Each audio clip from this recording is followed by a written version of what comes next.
What I wanted this meeting to be about was basically what I envision that we're going to try to do in the next 90 days.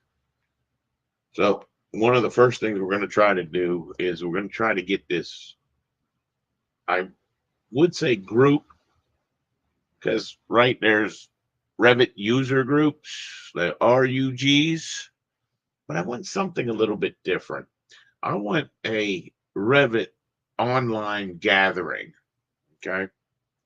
And the intention is this place should be somewhere where all users could go. So it's a Revit online gathering for users everywhere, or going to become known as Rogue.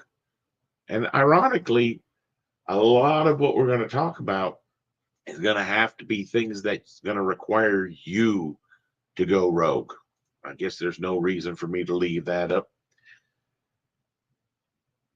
In order to really tap into the power of Revit and BIM, you would absolutely have to go rogue over the standard procedures that are out there right now. One of the things is we're going to take a couple people who are absolutely no experience in this field, and in 90 days, we're going to show that you can become a BIM operator, a Revit user, a Revit guru, whatever it is you want to become. Um, and it's very ironic because I'm hoping that I can join into the American Academy, which is something I'm just hearing about that may be a big potential. But the idea is I want a place where you could come learn or watch someone who has been learning and watch what they went through. And if they were able to learn the software in 90 days, I would hope you would be able to learn the software in the same 90 days. But more importantly, I want a place where when you're a Revit user, when you start using Revit, there's so many times that you really just get stuck on an issue. And if you just had someone to ask the question, you could take a problem that might take you half a day and resolve it in 5 minutes. I know how many times I've heard from people, well, if I would have known that, I could have just worked on Monday and not even needed to work the remaining days of the week because I did that task all last week. Now, we are hopefully going to discuss the fact that are you properly compensated inside a company to actually improve your capabilities? Does anyone recognize it? I'm sure there's some people that have great companies that do and see what they're worth and they compensate them accordingly. But for the average person, I've heard a lot of people say, why do I want to get faster? I have to do this all week long anyway. This gathering is for not for that type of person. This gathering is so that you can increase that productivity. But I would advise you in some way, shape, or form, when you start getting a month's worth of work done in a week, then maybe you deserve a 2 week vacation every month. I don't know. Maybe you just want to chase the money and you want to work lots of extra. That might be. It might be helpful for where you are. But there should be a benefit to you improving your skills. So, one of the things we have to typically do, I've only done it now, what, 15 times? 16 times. I'm going to finish reviewing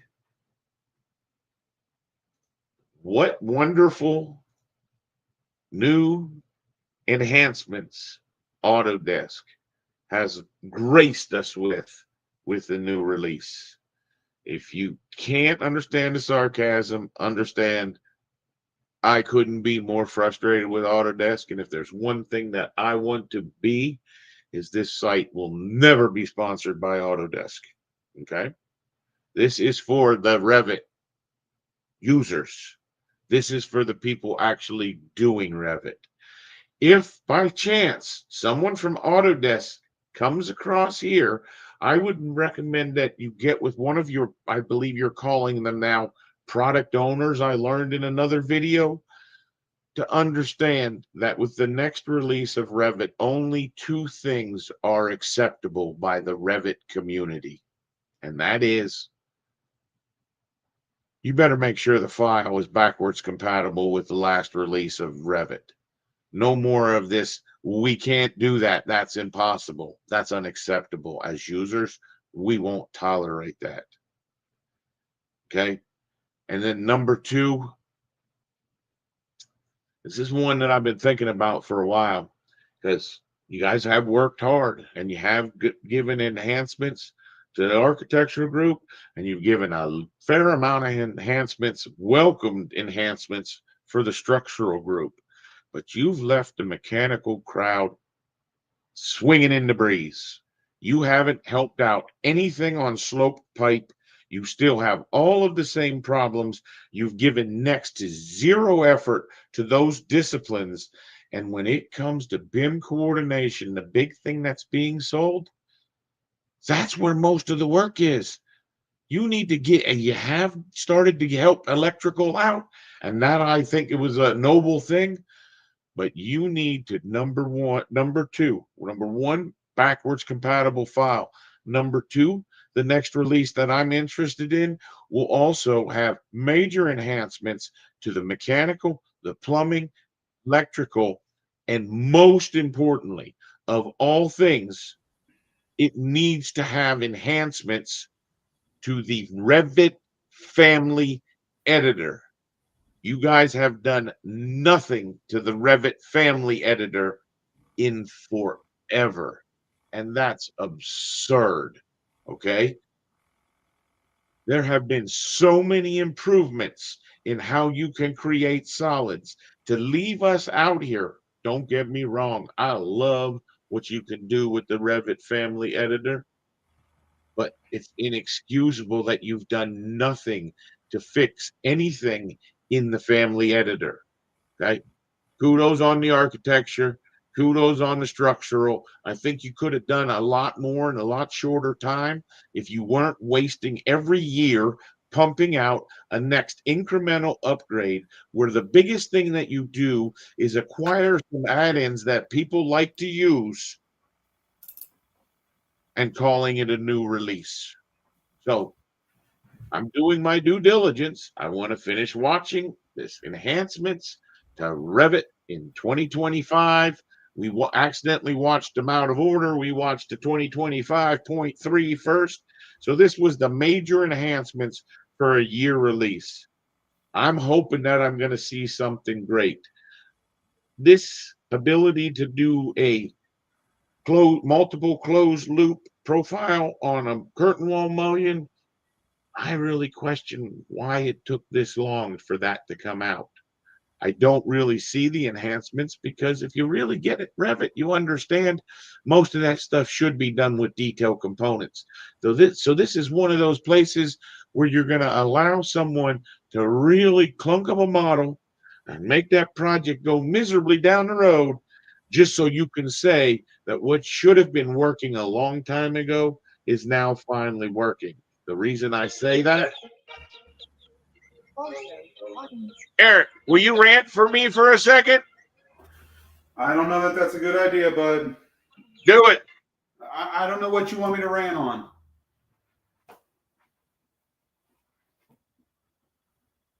Eric through this. Eric, Autumn's calling. I just need 10 minutes. Just talk about anything Revit.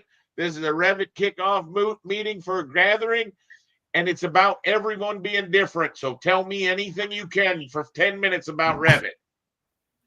Okay, I will tell you the one thing that's been frustrated me for I can't tell you how many releases. If you do a shortcut key for add a witness line, if I remember correctly, I know it's not working in the version I have now, but you have EW as edit witness line, and it just doesn't work. You can't do it. You have to go and push the button. I'm not sure why that simple fact takes so long. I'd also like to see when you use the copy command, I don't know how many people just always copy one thing, but every time I open Revit, I have to go to copy and I have to click the multiple button. Tell me legitimately who copies one thing, and by copying multiple, you can copy it once and then hit escape, which is the same thing as copying it one time. You are forcing us to chase our tails constantly. I will tell you that the quick toolbars along the top, I like to utilize those as often as I can. Problem is when you add a toolbar to that line up along the top, you can't see the tool that you just added until you've closed Revit and open it again. Every time you make us close Revit and open it again, when we're working in a project that is so massive, it takes 5 minutes to open, 10 minutes to open. Do you see the problems we run into? That's simple. I saw in the video yesterday, you said we can now add and remove add-ins. I understand why you need to reboot Revit to do that. But did you really do us any favors? Because again, we have to reboot Revit before any of the changes take place. Seems a little illogical. I apologize. I was just thrown into this, wasn't really quite prepared to do this. And I am dealing with a boatload of other personal issues, which makes working even more impossible. I'm not going down that road. I'm just telling you why I came in so hot, and I may be talking fast. Stretchable dialog boxes, we discussed it in our meeting yesterday. You know, you say it works for all of them. It does not work for all of them. You may not need it for the print dialog box, which was my complaint yesterday. But I think you do need it for the print sets dialog box when you have 1,000 sheets in your drawing and you're now telling me I have to scroll 100 times just to get to the bottom because I can only see the 8, 10, 12 drawings at a time. I think that's a little ridiculous. Again, you Autodesk said dialog boxes will be scalable. The print dialog itself is not scalable. That one is not the print set dialog box is not scalable. I'm not overly concerned about the print one. There's not a whole lot you got to see in there. Everything's pretty much visible. But don't claim something if it's not true. You know, it's hard to deal with. You deal with it in everyday life. Everyday life deals with all these lies and promises and bullshit and struggles against the system. And I can tell you better than most people, fighting the system is impossible. And when you do, you just lose more of yourself. So fighting AutoCAD, I just lose more of myself. I don't have any fight left. I'm done fighting. I don't want to fight. I don't care enough to fight. Okay? So just stop saying that you're doing this and you're doing that, and you're not even going to touch on the simplest of things. Again, when I hit copy, I have to go and say multiple every time. There's another one of these problems I have, but since I don't have Revit open right now, I can't tell you what it is. And I'm not going to open Revit because I'm not going to be staying on this meeting very long. I have to find a place to live. So I don't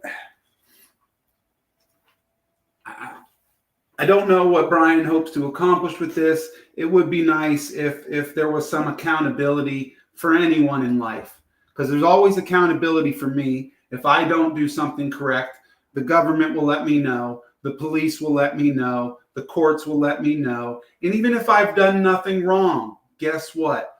All of those people will let me know that they're in control. Autodesk lets us know on a regular basis that they're in control.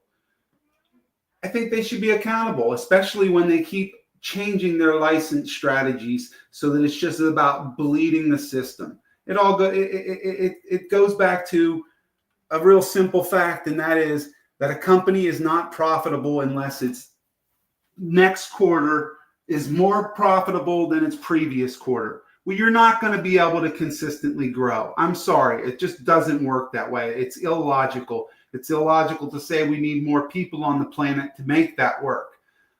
Just make your product more reasonable. You don't have to give a CEO $1 billion a year so that they can buy all kinds of nice things and whatever, and the rest of us just have to suffer through it. That's dog shit. Get past those days. Okay? Make it more reasonable.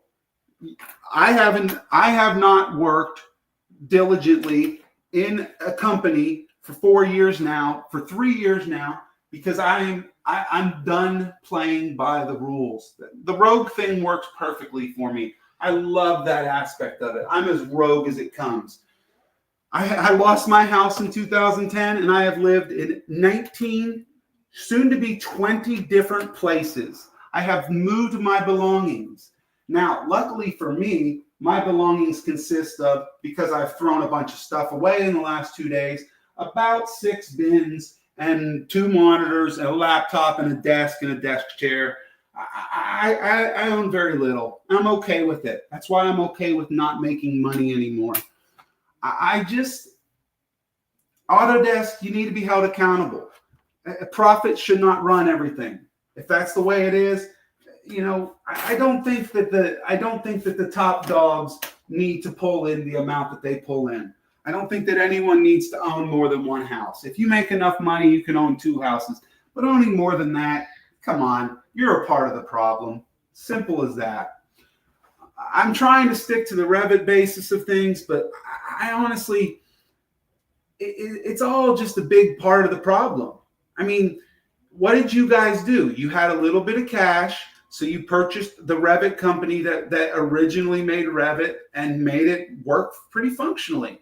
Yeah, there were a few things missing here and there that they might have been able to catch up on. But what did you guys do with it? You made drawings take 20 minutes to open. They take a half hour to open. They take 20 minutes to save to a central file. Companies want you to save to a central file every fucking half hour, every 20 minutes. Pardon my language, I will refrain from that.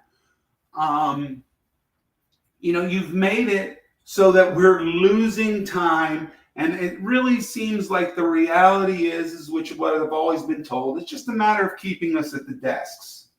I don't think that's ridiculous. Let every human being have a shot at living the life they would like.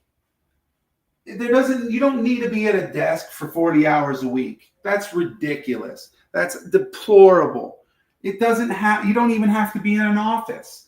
I worked for a company in Revit for 3 years.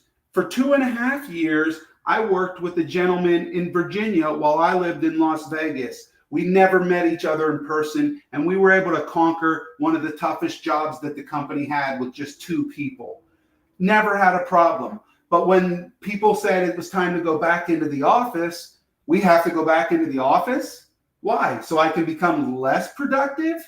Just so you can control where I am? Again, boy, I like where that went. You have no idea, and I apologize. I dipped into some stuff away from Revit, but that's all right. That's all right. Listen. This is intended. What? This is intended to be non-political, but that doesn't mean that any ideas you have, I don't see a reason that they can't be talked about here. All right. Because I plan on broaching some of those exact same questions. And actually, once we watch this Revit 2025, I've got one of those ones that probably might be along those lines of what you were going into. And I'll make sure that I go back, because that's one of the benefits. I'll go back and I'll watch what you said. And I do want to hear what you said and understand that if you join the gathering and you feel like, oh man, I got a meeting that I got to go to, but I don't want to miss this. That's the beauty of this. By us being live, this will all be available later. And I cannot tell you how much I appreciate you taking over for me like that, because I think that that's one of the things that scares me about staying online for 4 hours is I might need to take a break for about 15 minutes just to gather my thoughts and regroup. And having another person that's a second moderator or a shared moderator, or I actually envision this having where 4 or 5 people that could do the assisting of people with questions. right? Yeah. So that's the whole, and I don't know if you didn't catch it because you Well, like I were was saying, listen.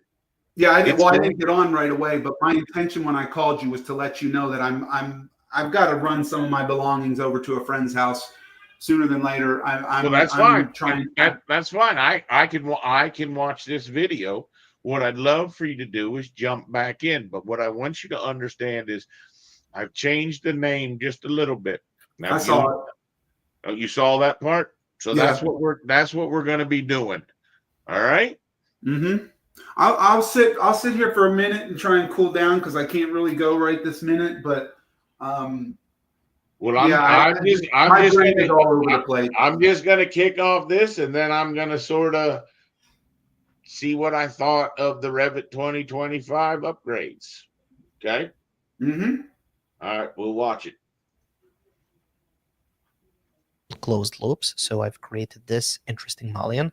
I've loaded it in, and now let's try to apply it. So what I'm going to do is just... With Fiverr, you can find top-rated web developers to build your business. You gotta admit that's a good kicker. Before Monday death. Oh, another one. This will be an exercise in parametric modeling in Revit. Oh, I lost my A new spot. version of Revit, Revit 2025, has just Right been about released, there. and in this It video, was the we're going window to be thing. That was the covering wall all of the caps, which interesting were real and great. exciting new And then features. this was Now, the unlike mullion. closed loops, so I've created this interesting file, and if I apply a section box to this, you can see here, if we zoom in. And why exactly are you applying a section box? And you don't have any, there's no way to give you a second material for gasketing material, right? So, Yeah. so here's the I problem. heard you say this should be deep detail component driven.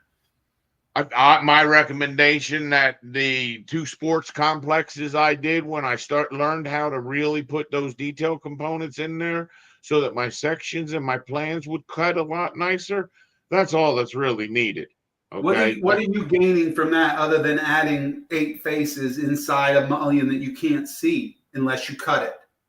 And Well, how many more people use the 3D cut? more importantly, if you notice how he's covering this, he's not showing you closely how those joins work. And I would be hesitant. I mean, it's great that the 3 shapes can be done, but I doubt very highly that they fix the engagement of how those mullions hit the other mullions. Yeah. And that's why he went into the section box real quick, because that's, I mean, haven't we been around long enough to know that that's what they do, is they show you the cool thing, but they don't show you the bad thing. And yes, I would be concerned about what it does to your file size, but I wouldn't be overly concerned. Now, one thing that he definitely does show is, and this is where you could get a quick tip out of the gate, is it's really not a good idea to model anything at under 1/4 of an inch in Revit. Well, you can't do an offset less than a 16th, correct? No, you can't. But I'm telling you, if you make a solid that's a 16th or an 1/8, when you start zooming, you'll be able to see through it sometimes, and other times you won't, and you'll be like, that's a terrible effect, and it'll drive you nuts. It's sort of like sometimes when you extrude that shape, if he turned this into wireframe mode, he would find that because he used tangencies on those curves, he's not going to get an edge out there at the curve. And at certain perspective levels, it makes the mullion or the object that's got those perfect tangencies. Usually the place where I see that is in chairs and stuff. When I try to model a real fancy chair, sometimes you don't want that perfect tangency, because then you don't get lines from it. And we'll talk about that when we get into families and building some of these families and some of the techniques that I've learned. But as I said, I'm hoping like anything that they've got something in this 2025 for the Revit family editor. Let's see if it's true. This mullion obviously looks much more interesting and complex than the rest of them. So this is another improvement for architecture. But before we continue, a quick word from today's sponsor, Convoid. Missing openings, a common issue and a ticket to extra cost and delays. As designs change, openings may become uncoordinating, causing rework on the construction site. Fire safety is no joke. Proper sealing of openings is crucial to halt the quick spread of smoke and fire, safeguarding both lives and your project. When it comes to bearing issues, they're silent, but the impact is loud. So save the project from cracking under pressure with Convoy for Revit. With Convoy, automate the creation of openings with unmatched precision. Swiftly obtain approvals for your openings. Convoy streamlines the process and ensures that all stakeholders are on the same page. And ensure your model stays updated. As project evolves, Convoy keeps every opening accurately coordinated. Convoy supports all linked Revit and IFC models without limitations. Use all 3D elements from any category, including MEP fabrication parts. Download a 14-day free trial by visiting. Now,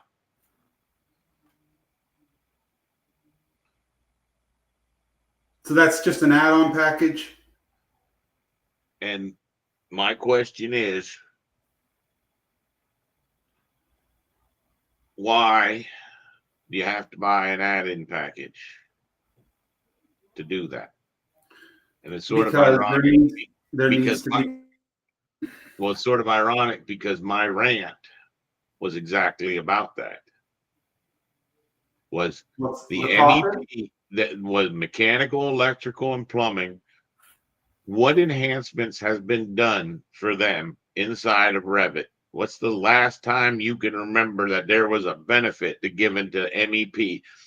Like I did fess up that there was some for electrical, For but the what about panel, yeah. mechanical and plumbing? When's the last time you saw an enhancement out of a Revit upgrade that benefited them? Yeah. No, I know. Now, he's showing that Convoy, and I see where that would be beneficial for certain types of construction. It actually is really beneficial because then you could project those interior elevations and get them to have their penetration openings so that they can frame them in and not have to guess about them from the model. We had a lot of success by making that information available to every user, to every field worker, so that they could actually place those things in the right place and see where the duct penetrations were. Okay. The problem is this method means that you've got to go make those elevation drawings. You got to have all those extra sets of drawings. And he showed that, oh, you can make the changes and it'll make the changes, but that won't make the right drawings get in the right hands so that the change is actually made. That's the problem. By doing the way we did it with that software called Deluxe, it really benefited them a lot. But my bottom line is, don't tell me about penetrations and not be showing me hangers. How are any of those beautiful green pipe or duct held Yeah. up? Okay. Yeah. And why hasn't that been added? You've added bolts and anchor plates and some cool little things for structural. What's up with the mechanical and the plumbing? Seriously. Because Yeah. when it comes to coordination, you quickly find out the structural or the architectural has next to no meaning, very little validity to what you have to do for a coordination model. Okay. Studs. Right? Right? Well, Studs is about all you concern yourself with. Obviously, you need to know where windows are or where clearances are, but I guess that would really relate to, depending upon what type of construction type it is. But yeah. yes, studs can be beneficial, but I still say that they were so worried about putting those studs in and where the jacks were and where the cripples were and where you were penetrating, where really what they should have been more worried with was what those soffits were framed like, so we could know where we needed to run our duct work. Yeah. The studs in the walls didn't do anything. The framing would have been much more important, and they definitely could have saved a lot more money had they handled that correctly, but they didn't. Okay, Including the secondary ceiling grid. including the secondary ceiling grid, and all in all, I think that what we were able to do was splitting that around that secondary ceiling grid, and we'll review all this stuff in a further meeting when we show you how that Deluxe software works and tries to pitch you that. But I'm sitting here saying I would much rather, it's not that I don't want to learn the new software or load a new software. I just want something that's going to give me bang for a buck, not a little tiny pop. I haven't seen the bang yet, so let's continue to watch. Why in the world you don't have Convoy built into Revit?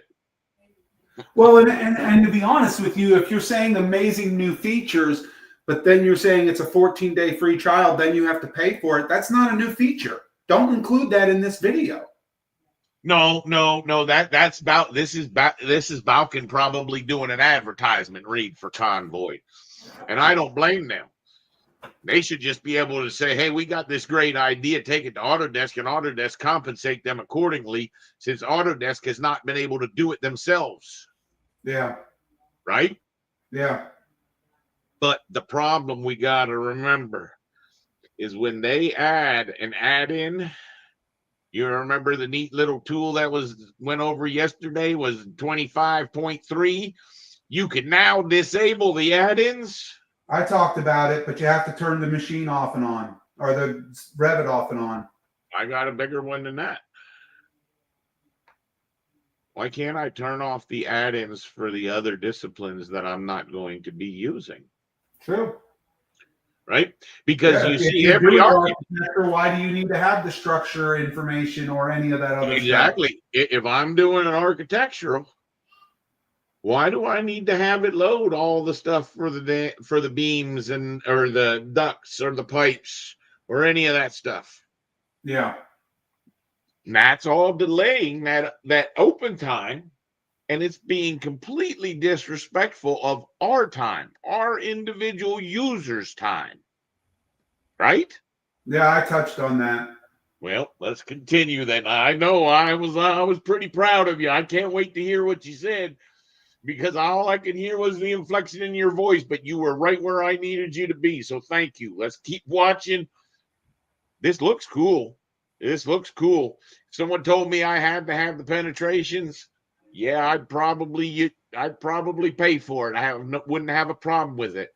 But as far as everyone needing it, I don't know. I think there's probably a greater need to have your files cleaned Well, up. there's no architect that would ever need that. Right? Not in design phase. You remember that thing that we talked about the other day when we were doing our little job hunt? That IPD? Yeah. This could be considered part of that IPD if their BIM execution wrote it that way, which that's one of the things I think I want to do is I want to go through that BIM execution manual. I want to go through the BIM execution, and I want to see, I'd like to have a couple decent users so that we could say, do you even know what the heck they're saying there? Yeah. So let's in keep watching. Conclass.tech and make sure to explore the comprehensive user guide, which includes video tutorials and detailed documentations. Link is in the cards above. Now let's talk about topo solids. They have been improved significantly, so we finally What does that, if you didn't watch any other videos, what is that statement? They have been improved significantly. Well, I would think that means that things clean up better. Well, he's I can't imagine they improved the speed of what it takes to do a topo or work with the topo. No, the funny part is what it's really talking about is that Autodesk changed from topo surface to topo solid. Yeah. So major improvements means what? We fixed all the stuff we broke, or we fixed a fair amount of the stuff we broke. Because one of the things I think they broke was with the topo solid, there was no longer a need for a pad. But let's see what he talks about. have the building pad optionality. Well, it's not exactly a building pad, however, it does the same job. So for example, for this topo solid, you can see I have this floor kind of embedded, and let's say this should be kind of the bottom of my building. I can just select the topo solid, go to topo solid shaping and find excavate, select that, and then click on this floor, and it's basically going to excavate above that floor. Now, if I hit the escape key a couple of times, this is the result.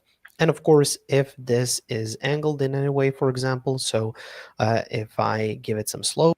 I know everyone tells you to time block to be more productive, but it doesn't really work. You Let get me more explain because why. when you Time block- pause the video, Just it's like counting this, the time well, down it's to the going next to commercial. work still, and it's still going to excavate. And then we can play around with the height offset if we want, just like this.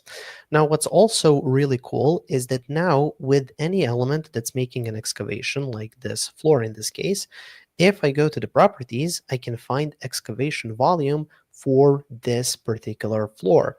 So we can create some really interesting and complex schedules where we know exactly how much we're excavating with each element. And this is going to work with floors, but it's also going to work with other things like walls, building pads, mass, in-place components, and so on. So Like for your example, here footings? I have this wall, and if I just use cut to Say that again. Would that work with your footings then, if I'm hearing what he said correctly? Yeah, but I wouldn't imagine you would want to do your footing because notice how it works like a pad, therefore it cuts all the way up. To be quite honest with you, I think we ought to kick the tires on the topo solid, see if we can figure out exactly how it works with the help of Nathan when he jumps on. That was my plan. I don't imagine that I would want to be subtracting all that stuff. Maybe. I personally think that they took away the pad and then didn't leave people a way to cut it. I know that excavation value is pretty cool, but you could sort of come up with that before. But remember, there was never any enhancements on the civil side. They didn't know what to do. They didn't have the code. For some reason, they didn't have anyone that could even touch the civil.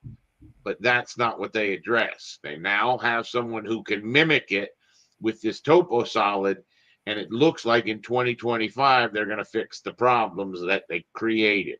So let's continue to watch. And I apologize, I've never used a topo solid, but we're going to do some pretty cool models and some pretty cool grade work with the topo surface. I would hope that you'll be able to do the same if you're using a newer version, but that topo surface and topo solid, that's the first real movement that they've made in civil. And the first movement appears to have been a little bit backwards from what I'm seeing. So let's continue to watch. geometry and cut this wall from the topo solid. If I select the wall and go to properties, here we have the excavation volume just for this wall. Now the same thing will apply if we load in a topo surface from an older version of Revit. If we generate a topo solid from that, and then if I select the building pad, it's also going to give us the excavation volume for this building pad. So it's going to work with imports as well. Another really cool functionality that we have with topo solids is the How's that considered an import? An upgrade is an import. Interesting. I'm going to keep going. integration with massing. So here I have a solid mass and I have a mass surface.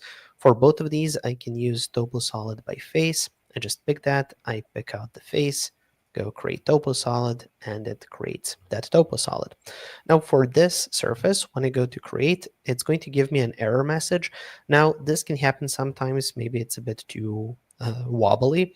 So basically, if you reduce the thickness, what I've noticed is then it's going to work. And one thing to keep in mind, this isn't a topo solid. Why would you want the dirt to only be that limited distance from there to there? Why wouldn't you want the dirt to be all the way down at the bottom? I agree. It means look at it, it's duplicating your faces. All you need is a flat box for a face. You were talking about faces because faces matter. Yeah. Well, plus, if you're building on a hill like that, and your floor is going to be below the backside, the high side, you're gonna pop out. Now your excavation number is not going to be correct. There you go. Thank you. where you can edit your points and continue working on it. You really need to change the underlying mass, and then you can select the topo solid and update to face to update to those changes made to the massing.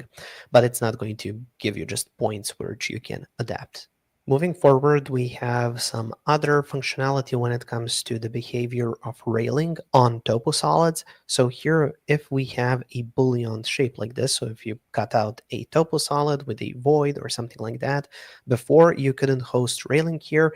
Now, if you go to railing and just place a line going like that, select that railing, go to pick new host, and pick the topo solid.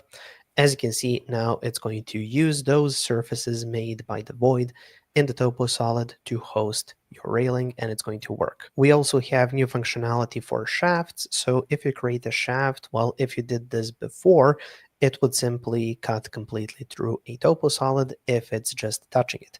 Now it's going to cut through it slowly, just like this. As you can see, you can just have a small cut like this with a shaft. You can adjust it, and it's going to cut like this. You really have to pull the shaft through the entire topo solid now in order to make it kind of poke through. When it comes to editing topo solids, we have a couple of really cool improvements. So when you go to modify sub-elements, in this modify sub-element view where you can see the points, you can also see the contour lines. So the contour lines will not disappear in the modify sub-elements mode. In addition to that, if you want to add a point, now we have this snap XYZ option. So when this is checked on, just like this, you can snap to pretty much anything you like. So you can snap to 3D geometry like this railing, to a Do it. CAD file with some CAD lines, so on and so forth. So this is going to We'll do that when we're in the demo mode and looking at Well, it. this is what you were saying. You're showing us the pretty, but I want to see him modify that topo and see what the railing does. Does the railing crash out? Does it take 20 minutes for it to modify? I would guarantee it would be dependent on how many vertices are in that railing, and that's a good point that, just because your railing or your fence goes all the way around your site, you got to be careful about how many points are in an object, Yeah. right? I was just thinking about it, and I was hoping he was actually going to do a modify point and then do the update.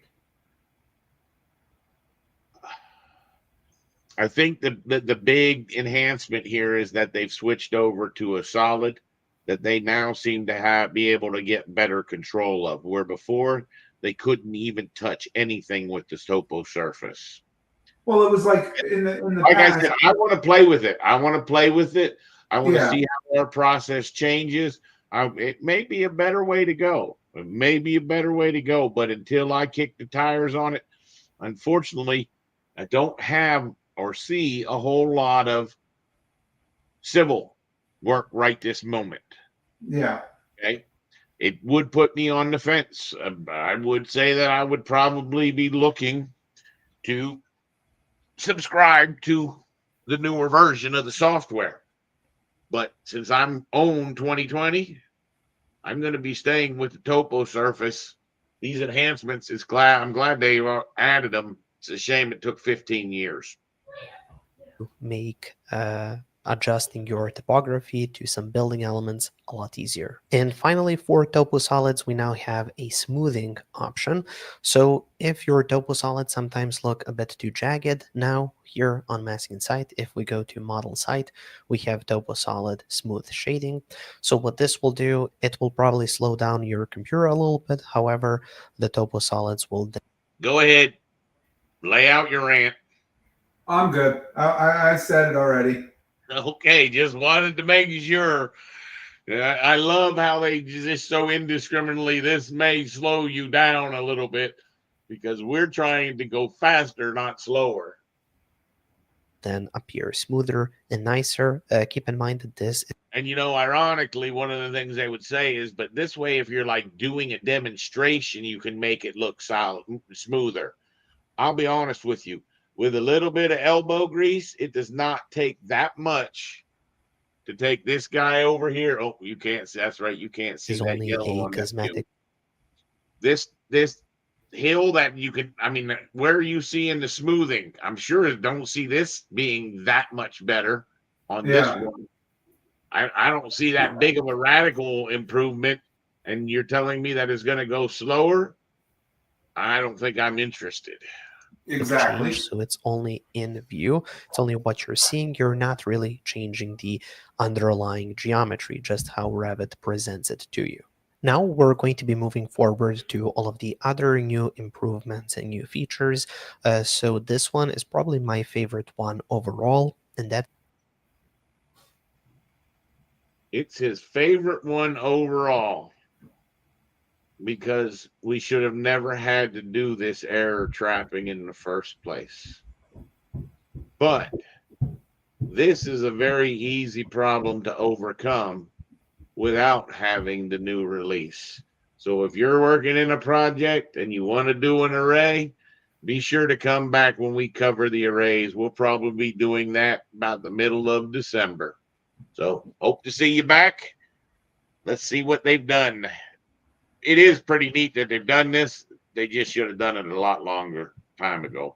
That's the ability to have arrays with 1 or 0. So what does this mean? Well, here I have this array family, which means that we have the stadium seating in this case, and then I have a parameter for the number of seats. And this uses an array, so I can say, okay, I want 15 seats. If I want more, I can say 6 seats if I want less, and so on. Now, so far, the array was basically stuck at 2 as the lowest number. Now, in some cases, you might only want 1 seat. So you would previously have to have a completely different family for that to have only 1 seat. Now, I can set this array to 1, and it's going to work. It's not going to break. I can set it to 0, and it's also going to work. One thing to note here, make Like I said, we will be showing you how we've been doing that for the last 15 years. I'll cover it again. I already have other videos written on it, but that's been able to be done for a long time. It just was a little bit more painful, but everyone should understand how to write formulas in their family to make that happen. make sure to have some geometry in the family so you can actually select something if you want to go from 0 and then up to 2 or 10 and so on. So this is just something that I recommend to have in the family. Now, in the actual family editor itself, this is what that looks like. So you create an array of 2, 3. You know why he said that? You know why he puts that handrail in there, right? Because you would have to use a model line otherwise, for an invisible model line. No. Because the second you would set it to 0, you would have essentially an object that doesn't have any objects on Correct. in your project. So you couldn't select it. You could select it through a schedule. You could select it in some ways, but I doubt you could find it. 3, so on, whatever number. Of course, you don't start with 0 or 1, but you create this array, and then it's Start by learning Yeah. HTML, CSS, JavaScript, PHP, Python, or Ruby. Spend your nights tweaking basically going to work. So if I go here to family types, set this to 1, hit apply, you can see it's going to show still a couple of seats. Just one is going to be grayed out, one is going to be visible. If I set this to 0 and then hit apply, it's just going to have 2 grayed out seats, but the number is going to be set to 0. So it does still need 2 for the actual calculation, but it can show 0 or 1 or how many you like if you want to go above that. Another really cool feature that we finally have is the ability to properly align tags or text in your details or any other. You want to say it or should I? Go ahead. How long have we been doing that with the alignment plugin? Yeah. The review. So for example, here I have this call out and we have these tags for the materials. And let's say I want to align them differently. They might be misaligned. Something may have been moved out of place or something like that. So in that case, what you can do is you can just select all tags. You can just let's say I want to align these up here. I can make a broad selection, go to filter, go to check none, select the tags. In this case, it can be text as well. And then we get the multiple align tools. And here I can simply align this. So if I just want to set it up like this, I can align it the other way around. I can set it up, I don't know, like this, and then set up the distances in between those to be equal, and so on. And then you can repeat that for the other ones. So for example, here, check none, material tags, apply, and then here I would first align them on this side, then I would flip around, and then I would kind of spread them out equally. For example, this is what I would do in this case. This will just speed up the process of cleaning up and But now they're aligning not aligned with the text ones up or above. tags. Moving forward. Oh, they would have been if he would have picked them all. I mean, I understand that. What I'd be more curious is how well their align command works, because it looks like that's built into the material tags. So obviously it works for tags, but we're going to test to see whether it works for objects, because the align command, that was a plugin. You could pick a bunch of chairs and distribute those and align those. Yeah. Forward, let's talk about sheets, because here we have a huge upgrade. So if I scroll down to sheets, now we have sheet collections. So what is that? Well, if I right click on sheets, I can go to new sheet collection, and it's going to create this collection 1. I can right click, I can rename it here, and then I can take my sheets and place them in that collection. So I can take multiple sheets and just throw it in that collection. And now if I collapse that collection, I no longer see those sheets until I open it up. Now this is really good because you can... No, what would have been really good if they would have allowed the sheet filters to work. But we all know if you ever tried to use your sheet filters, they don't quite work the way they're supposed to. Did you know that? Yeah, no, I know. I stopped messing. Remember, we on that last job we just did, we tried to set this up, but the sheet filters don't work. And instead of fixing the sheet filter problem, they now give us collections. Interesting. Categorize sheets in different collections. It's going to appear as a sheet parameter. So if you have a sheet schedule, you can see in which collection each sheet is located. This also allows you to have duplicate sheet numbers. And then, of course, if you're done with a sheet collection, or if you want to remove something, you just can take it out like this. So if I take this out, let's see. There we go. So you're just going to move it to sheets, and it's going to remove it from that sheet collection. And then you can, of course, delete the sheet collection if you no longer want to use it. Then we have an improved annual operating schedule for buildings. So if you go here to the Manage tab and find MEP settings, if I open up the building operating schedules, now this has been moved here. So now you have this button here as well. So if you open that up, it's going to look like this. So basically we can pick out the year schedules, but then we can pick out if we have certain months or dates or weeks that are off. So for example, for schools, obviously you're going to have different occupation occupation of the building when the kids are in the school or when the school is empty. So this has been vastly improved, and now you can play around with this. You can create new years as kind of options, and then you can set this up with way more accuracy. Another big thing is the push from Autodesk to get rid of the option bar. So for example, if I have the circle and I want to scale it, if I go here to scale, before we had an option bar with options for a numerical. How do you like that one? I missed that. You remember the radio buttons we were talking about that used to be down here? Now they're up here. In other words, when you go into scale, so everything's going to be up there now or instead? numerical. What's that? So everything will be up there now instead? That's what he's saying, that Autodesk is making a push to get rid of that option bar. Okay. or a graphical. Doesn't make me really see a benefit to upgrade until they're done monkeying around. Yeah, learn a new Scale. process. Now we Huh? Because we're used to looking in that spot. It's the same as when they went to ribbons and moved everything around.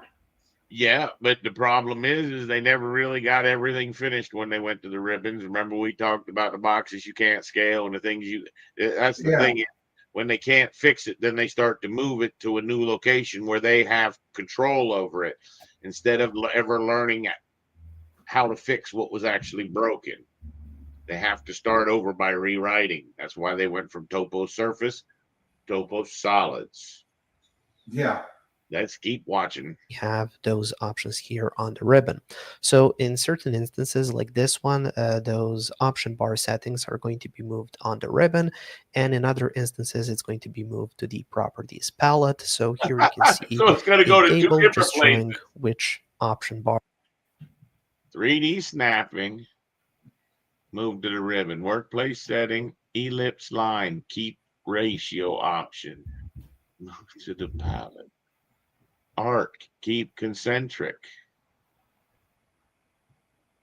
What about the rotate command? And the copy command. Did you already see that one? I don't see the copy command on there. So they haven't done it for the rotate. They haven't done it for the array. I don't know. I wonder how long it's going to take them to actually finish that. That seems a little bit weird to roll out just a piece at a time. And the tag by category. And it was moved to both places. So some got moved to one, some got moved to the other, and some got moved to both. That sounds like a good rhyme or reason. Our options are going to be moved to the properties panel and which to the ribbon. Now let's move over to the structural updates. Here I have the example project file from our reinforced concrete template. If you want to check out that template, I'm going to link it up in the cards above and then also down in the description of this video. Here, let's open up an isolated view, which I have created here.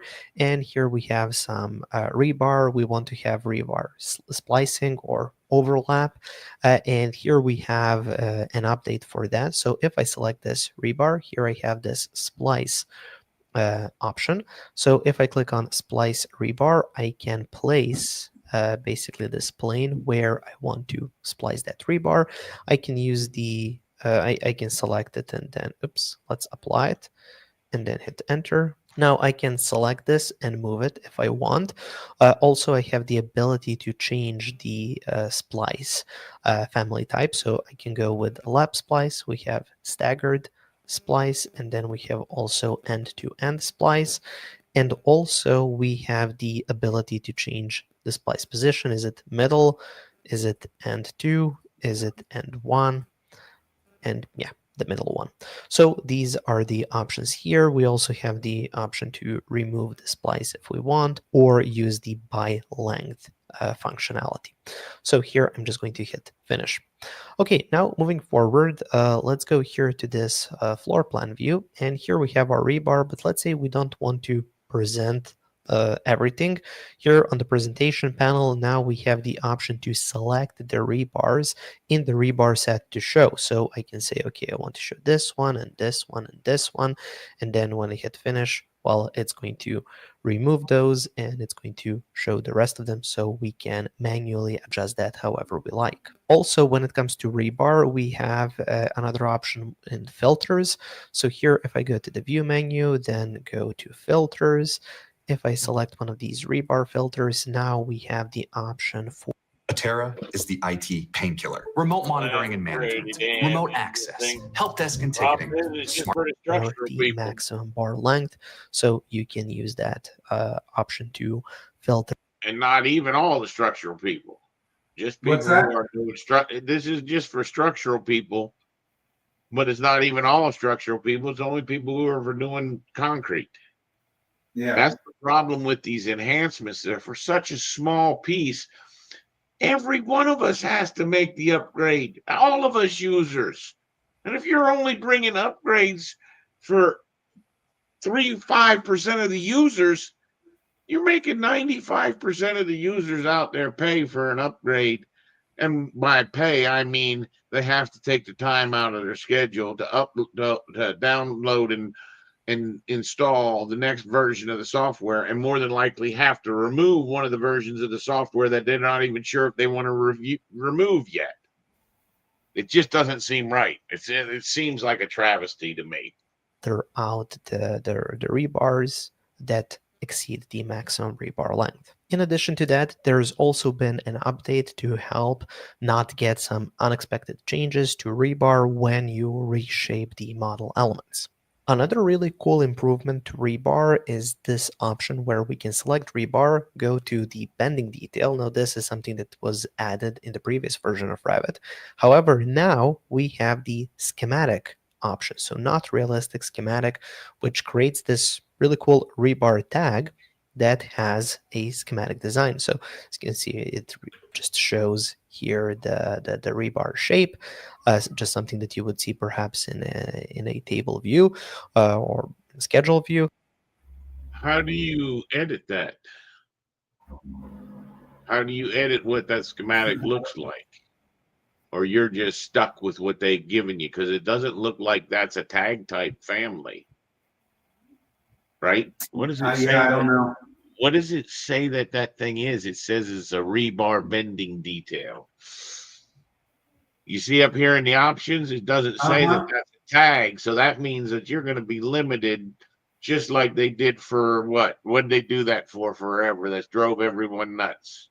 The arrowheads. The arrowheads. Oh, yeah. There's only so much you can do with an arrowhead. It's only the ones that they give you. That seems like that would be pretty dangerous direction to go, but interesting. And here we have all of the dimensions, and we can modify this further if we want to just customize it and adjust the size, the height, the width, and so on. So another really cool option that adds just a little bit more detail to our rebar views. So now we're going to be moving to honorable. Oh no, I forgot something. What's that? Bear with me. We're going to see how this ends up working. Right there, the Zoom. I was supposed to join this meeting at 1 o'clock.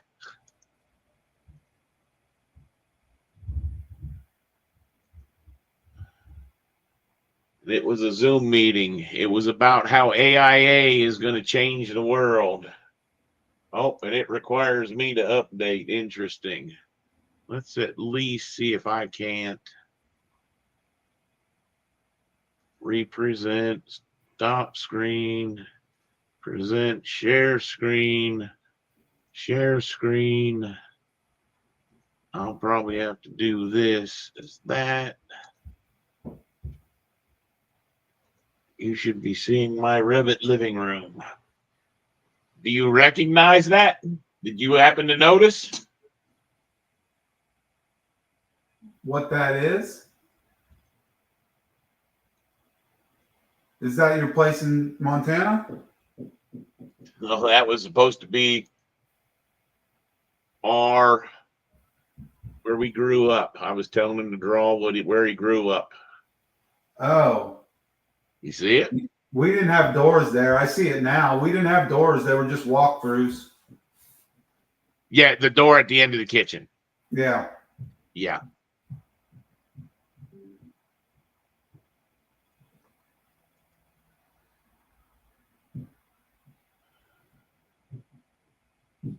I told you I walked through that 4 years ago.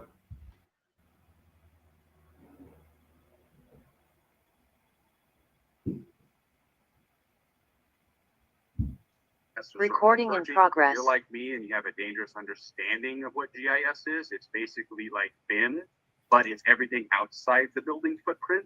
And these two worlds. Can you hear anything? Closer together. Yep. Can you hear them talking? Yep. all the AUs I've been to so far. First class I want to point you to is automating design workflows using ArcGIS machine learning tools and aerial location intelligence. This is an absolutely fascinating class where Kimberly Horn took information from Esri and was able to use the machine learning visual tools to start doing quantifications from objects on site. So they were doing takeoffs of all the parking spaces on an existing parking facility. And all that information feeds forward into their actual design information. So they have really robust GIS. You can hear what he's saying. And content data going into design. Yes. This one is breaking down barriers, a BIM to GIS workflow.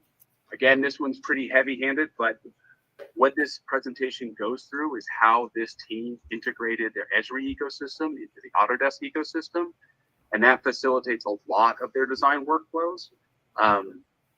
And by bringing together the Esri ecosystem and the Autodesk ecosystem, their civil teams are better able to coordinate with their design and build teams. The final third theme is sustainability. This one comes up over and over again, but Autodesk is making some big strides.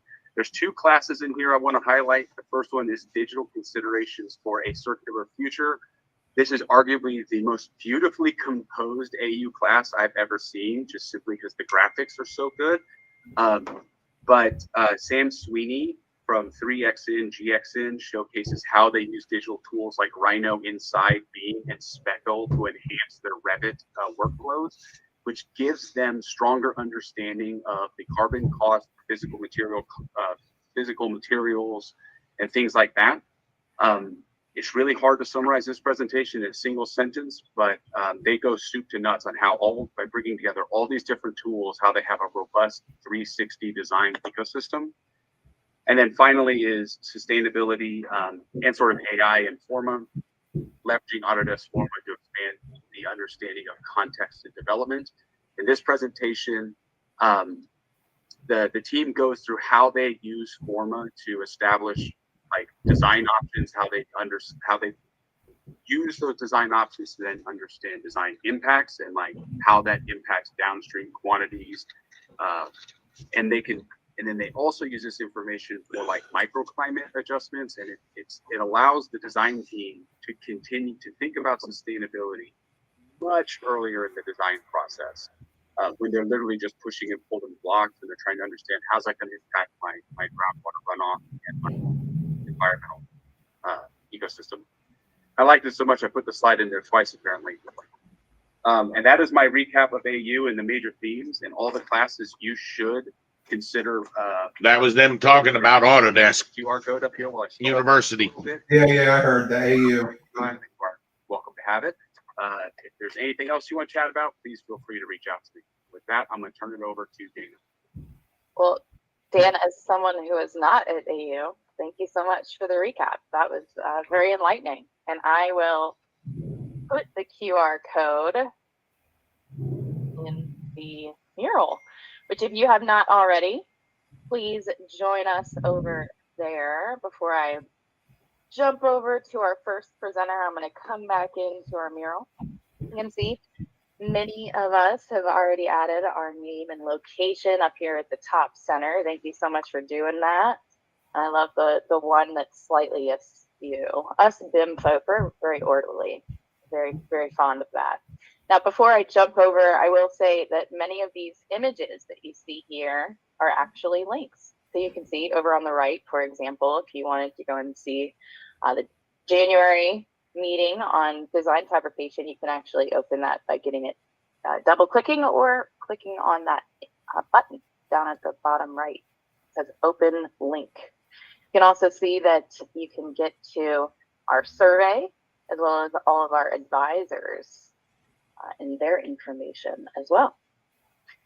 That looks pretty cool. And maybe Dan, you can even create a link. That's everyone's cursor that's listening.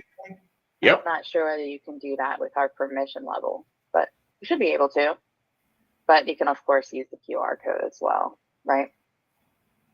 Now, without further ado, I'm going to stop sharing here and pass it over to Kat. How's it going, Kat? Really good. Thanks, Dana, for having me on this session, and thanks, Dan, for doing a recap. I wasn't at AU, and I'm sad because I did see there was some sort of therapy puppies or something. I believe that's every AU. They have dogs. So next year they will probably have them as well. So hopefully you'll be able to join. I hopefully will be able to in Nashville. Great. So I can start. So let me do the age-old sharing of the screen. And what we'll do today is I'll talk a little bit about HyperR.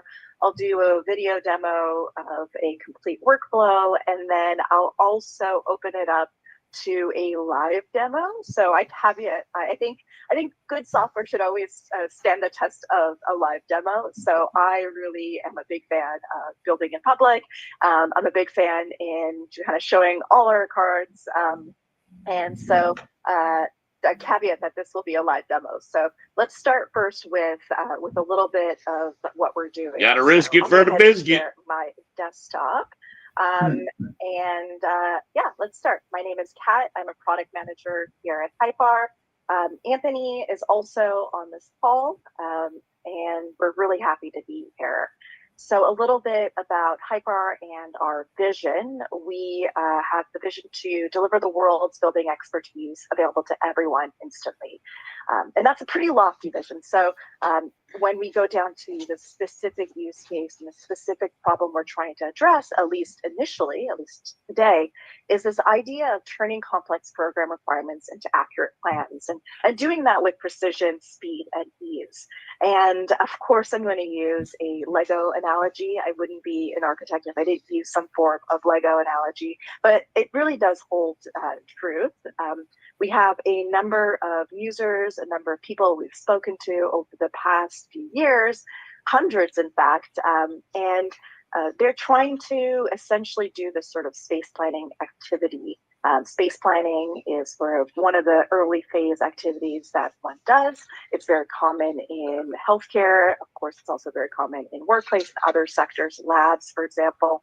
And really, people want to be space planning quickly, efficiently, and they kind of want to use their cubes or the things they've made that are standard block sizes, things that have the specific areas. They want to use those really quickly, and they want to use those as Legos, but often they're not able to do that. Often they resort to things like using Bluebeam, which is great to a certain degree, but then they have to redraw, and it's also in 2D, so their clients can't really understand it. Then they use things like SketchUp, which doesn't really translate very well to Revit. And of course, they've created solutions in Revit. So we've seen a number of people create these jelly cubes. You may actually have created some of these jelly cubes, and they're fantastic, but they're also fiddly, and you're doing kind of the best you can with what you have. So we've started to develop a software and a solution to address this challenge with the engine that we built over the past 4 or 5 years. And so I want to talk a little bit and talk a story and kind of give a story about Yana, who is part of SLAM. And so Yana is a healthcare planner. She's part of SLAM's healthcare group. And one of the things that SLAM gets are these very specific standards from clients. So they get very specific standards. They sometimes even get 3D models in Revit from clients that are very detailed. And so they want to be able to move those around with speed and ease to create these proposals, because they're not getting paid that much to do this sort of proposal planning stuff right off the bat. So they want to be able to do that very quickly. In addition, some people don't go into Revit. Not everyone is well versed in Revit. So you have some of the more senior planners or some of the more junior planners really looking to find a solution that's maybe a little bit different than Revit. So first time she was playing with Revit, HyperR, she was blown away by the arsenal of tools. And she was really able to manipulate models very quickly before her eyes using her client standards. So using her content, using her furniture and equipment right in HyperR as the thing it is, and then exporting it back into Revit without missing a beat. So that's something that she found was very popular and very useful for her. And our second person, or second a company that we've worked with is a fellow named Alex from Revise. And Revise is a 5-person firm. And they are a small firm in Boston, and they're really trying to leverage their small team to create these office test fits. So in Yana's case, super standard, lots of complicated things. They created their own chiclets. They didn't really work that well. But in Alex's case, he's doing these quick office test fits, and he has to kind of give those test fits to a client in a matter of days. And a lot of the time, they're not paid that much or at all for these test fits because they're waiting for the client to sign a lease and so forth. So he was able to lay out 100,000 square feet across 3 floors in about an hour, which is incredibly fast. And Alex is like a very proficient Revit user. So the fact that he was able to do this right off the bat without that much training is really indicative of the sort of work we were doing. And it's a killer tool, and more people should use it. So not only is Alex able to use it, he's able to train people and his team to use it and really leverage it and start to scale up his team to create these very quick office test fit proposals. So that's a little bit about the use cases, and there are a number of people that are using HiPower. And the very first thing I want to kind of mention when it comes to HiPower is you can just start. I think there's kind of this belief that you should get training, or there's a belief that you should have someone set it up for you in IT. There's very little to set up. You can just start. You can just go on to hyper.io and just play around. You don't even need a program, although we do adjust programs, and I'll talk about that a little bit more. But you can just start, and it's really straightforward. There's kind of a saying that some of the most powerful things or some of the most profound things start out looking like toys. And this is kind of where we're thinking about, where this is a very pared back, very simplified UI, but lurking behind that UI is just an engine that is incredibly powerful. So one of the things that we're trying to do is let people be able to just start. So by the time you open up Revit, you could already been planning in HiPower. You could have already created a plan. So you'll see that we have our kind of different tools at the bottom toolbar, and you can just add a space. You can manipulate that space. You can change the square footage of that space. Obviously, this is in feet. You can do it in meters. You can add more spaces. You can snap to those spaces. You'll notice that we do a tremendous amount of work behind the scenes to make all of this super seamless and easy to use. So we do have the snapping infrastructure. We do have some of this stuff. And when we say that this is all kind of automation, it's this sort of automation. It's the automation that is less in your face and more kind of holding your hand. So you can see things like you can plan with blocks. You can plan with a grid. We've noticed that people in lab spaces love to do modular grid planning. So we added a grid. You can put in your PDF. You can put in an image. You can put in a DXF. And we're working on you being able to put in your own Revit models and adjust them.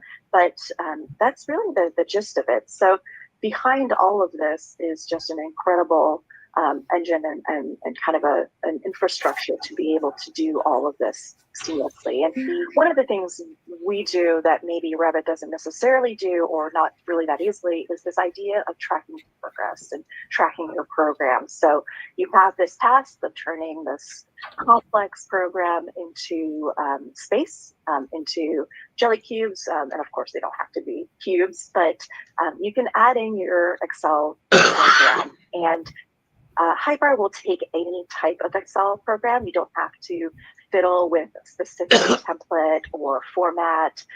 It will start to ingest most programs.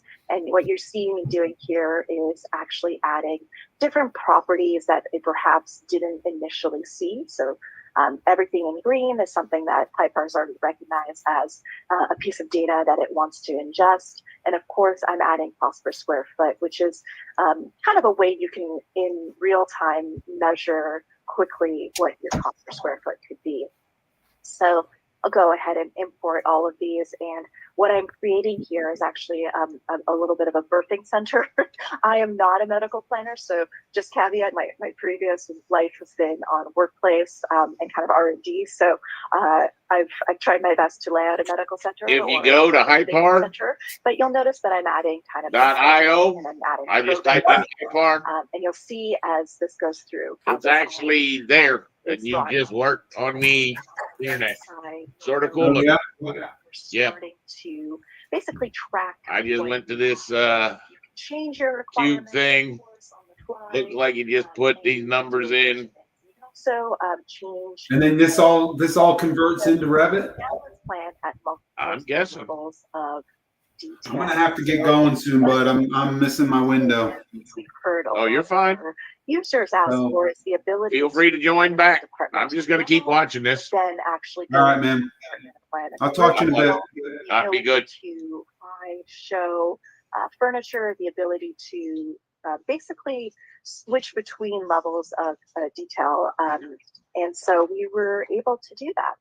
And one of the things we can do here is I'm going to where this goes. All of these and just kind of lay them out. I'll turn off the walls. They come out with walls, so you can easily turn those off. And I'll start to just lay out spaces and see what sort of adjacencies I want, what sort of spacing I want. Of course, this is kind of more greenfield, but you can always do that with an existing plan or with an existing context. I'll go ahead and add another queue and start to do some of this work. And you'll notice there's a lot of affordances that we're allowing people to do, with whether that's constraining areas or letting folks edit their shapes really, really quickly, and do these sort of snapping exercises. We did a number of tests over the past year. So to basically make sure that this interface and this program is incredibly easy to use, but yet still super precise. So you'll notice me just kind of adjusting things as I go. And I might want to do this, which is essentially enable a diagram or more diagrammatic mode. Sometimes you don't want to show walls, or you don't even want to show the corners of things to your clients. So of course you can switch, and it's kind of that level of detail that I'm talking about. So I'll go ahead and do that, and I kind of always switch back. So, and now one of the things that I'm able to do is to bring in different pieces of room level program and room level requirements and put it into this department. So now the department acts as a container for all that information. And you can move the whole department, you can move the rooms within the department, you can copy them, you can flip them, you can do all this. I'm doing this in 2D, but of course you can do this in 3D. And you know, a lot of these things I'm kind of showing as hand wavy, but some of this stuff is really quite tough to do. Like, you know, making sure that all the rooms adjust correctly with the spacing on the walls when you change it all in one go. All of that stuff is actually really, really tough to do in other programs. And there's a level of finickiness and fiddliness that Hypar just doesn't have. So that's kind of a cool challenge that we had to work with, is how do we create something that is super easy to use and can be used quickly and kind of a little bit like messily without losing that level of precision. So there's quite a bit of work that went into snaps and quite a bit of work to get it to this level. And it's hard to see this in a demo. Really, it's best to see it just using the software. And you'll notice that one of the key indicators and one of the things we really pride ourselves on is, does the user have a joyful experience? Is the user happy? Is this user enjoying the thing they're doing? Because a lot of time we get these conversations with users where they go into architecture, they go into design, and then they're stuck using these tools that are kind of like soul-sucking in many ways. So one of the things that we're trying to do is to make those tools less bad. So you'll notice that I'm doing some of this work. And of course, it's tracking. So right now, your patient room is 180 over 180. So I haven't changed the dimensions of it. But you'll notice that sometimes I might change dimensions, and I really want to show the user like quickly how you're changing those. So let me go ahead and start to change the dimensions of this nurse station, and you'll notice that the actuals are different than the program, and you get that kind of quick feedback really fast, and you're able to make decisions really quickly. You're able to show your colleagues really quickly. You're even able to show your clients. So that's kind of the gist of it. And of course, you can always go back to diagram mode. We actually have seen people use diagram mode while they're planning, which is really interesting. Now, one of the things we've just recently announced, and this was actually just yesterday, is that our interoperability with Revit. So before, you could bring in your model from Hypar into Revit, including walls and rooms, and so you wouldn't have to build something from scratch. And now you're able to actually bring in your furniture, your equipment, and your rooms into Hypar. And what I'm doing here is just grabbing something from Herman Miller. I did not even clean this model up. And let me tell you, there is some very messy stuff from Herman Miller. This one is probably on the better end. And all I did here is just add a room to enclose it. You don't need to add a room, but you can, and it helps. And I'll show you kind of a bit of things we're doing there. So all I did is add a room. I'm going to go ahead and select it. I'm going to go ahead and do an add-in and send selection to Hypar. You can get our add-in. It's free. You can try Hypar. It's free. And so I am obviously speeding this up because I don't want you to sit with me for like 4 or 5 minutes, but I'm not speeding it up as much as you think I am. So you'll see that we're ingesting everything from Revit. We're making it really lightweight. We're making it really easy to manipulate, and we're also retaining all that information. So when you bring it back inevitably into Revit, it will be the same thing you brought in. So no changes there. So we'll go ahead, send to Hypar, no errors, which is great. And then on the top banner, you just click place, and there you go. So all your stuff in Hypar, whatever you need. And all that stuff is manipulable and also intelligent. So we bring in things if it's wall hosted, or kind of if it's close to the wall, it becomes wall hosted. So you don't have to fiddle with any kind of anchoring, or we're not allowed to say the word anchoring because it's very jargony, but you don't have to fiddle with anchoring. And it just brings in stuff from Revit, and it makes it smarter. So that's kind of the gist of it. And of course, you can manipulate and move things. You can move that stuff outside of the room. You can rotate it. You can copy layouts. You could add more stuff from our own library of stuff that we've given you. So by adding a chair here, and you'll notice that, I don't know, it goes really quickly, and sometimes it's almost like kind of in the background, but you'll notice that there's these paint snaps that really make all the experience a lot better. And so I'm going ahead and popping the layout. Looks like pretty cool software. I know I got to reach out to some people. This is something that we're hope really they don't mind me broadcasting this. Make sure that we I would think that analytics to they would appreciate it, if anything. Analytics at the right industry, and making sure that so we will be going into Hypar. Like I said, all you have to do is go to hypar.io. To pull in this sort of. We'll play with this. Moved away from my birthing center, and now I'm in somewhere where I have a little bit more familiarity, which is the sample workplace. And you'll notice that I am looking at gross floor area, net area, building gross up factor, or kind of this number for efficiency. And as I select different things, you'll notice that I'm looking at data. So the number of desks is a big one for test fits, of course, and all the things that kind of come with it. So we're still working on that just to see, what else we can bring and how we can visualize that a little bit better. And the last bit is kind of sharing how you want to share. Of course, we'd love for you to share live. It is fully collaborative. It is on the cloud. Multiple people can work at it at any given time. However, sometimes we've learned from you that you want to be able to be a little bit more targeted in your presentation, especially to certain clients. And so we want to be able to let you share however you like. And in this case, I'm sharing it with this sort of diagram mode. You're going to go ahead and export it to PDF. You have a little bit of title blocks. You have a scale, kind of all your table stakes stuff that you're expecting it to do. It does. And of course, you have all your tags. So we do this very sophisticated thing in the design part of our app where we bring the labels in and out depending on the zoom and and that helps a lot with design because sometimes you just don't need to see that information. But in a PDF, of course, you want to see all your labels in one place. So we let you do that. And you can go ahead and export a PDF and share that way.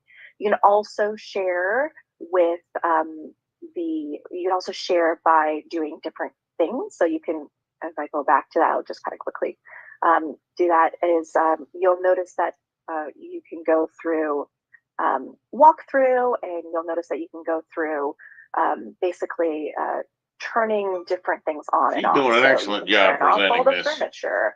You can now go into walkthrough, and that gives you a good sense of we've heard from many clients, especially in healthcare, that they have doctors and nurses that sign off on some of these spaces, and it's only until they see the thing in 3D that they really understand what they're seeing. Without so a doubt.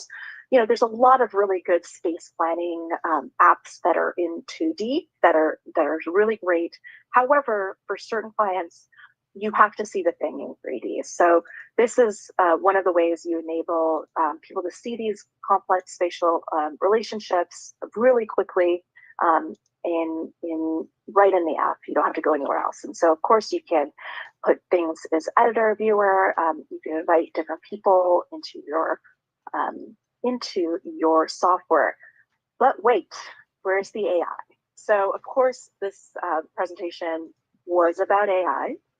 So I'm going to now move towards the live portion.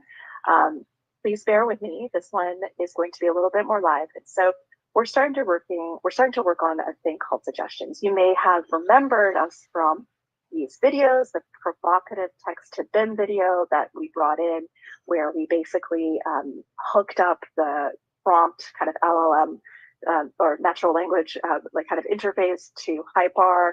And that allowed that interface to call different functions within HyPar and bring in a whole model. And of course, that got a lot of publicity. It was very much a demo.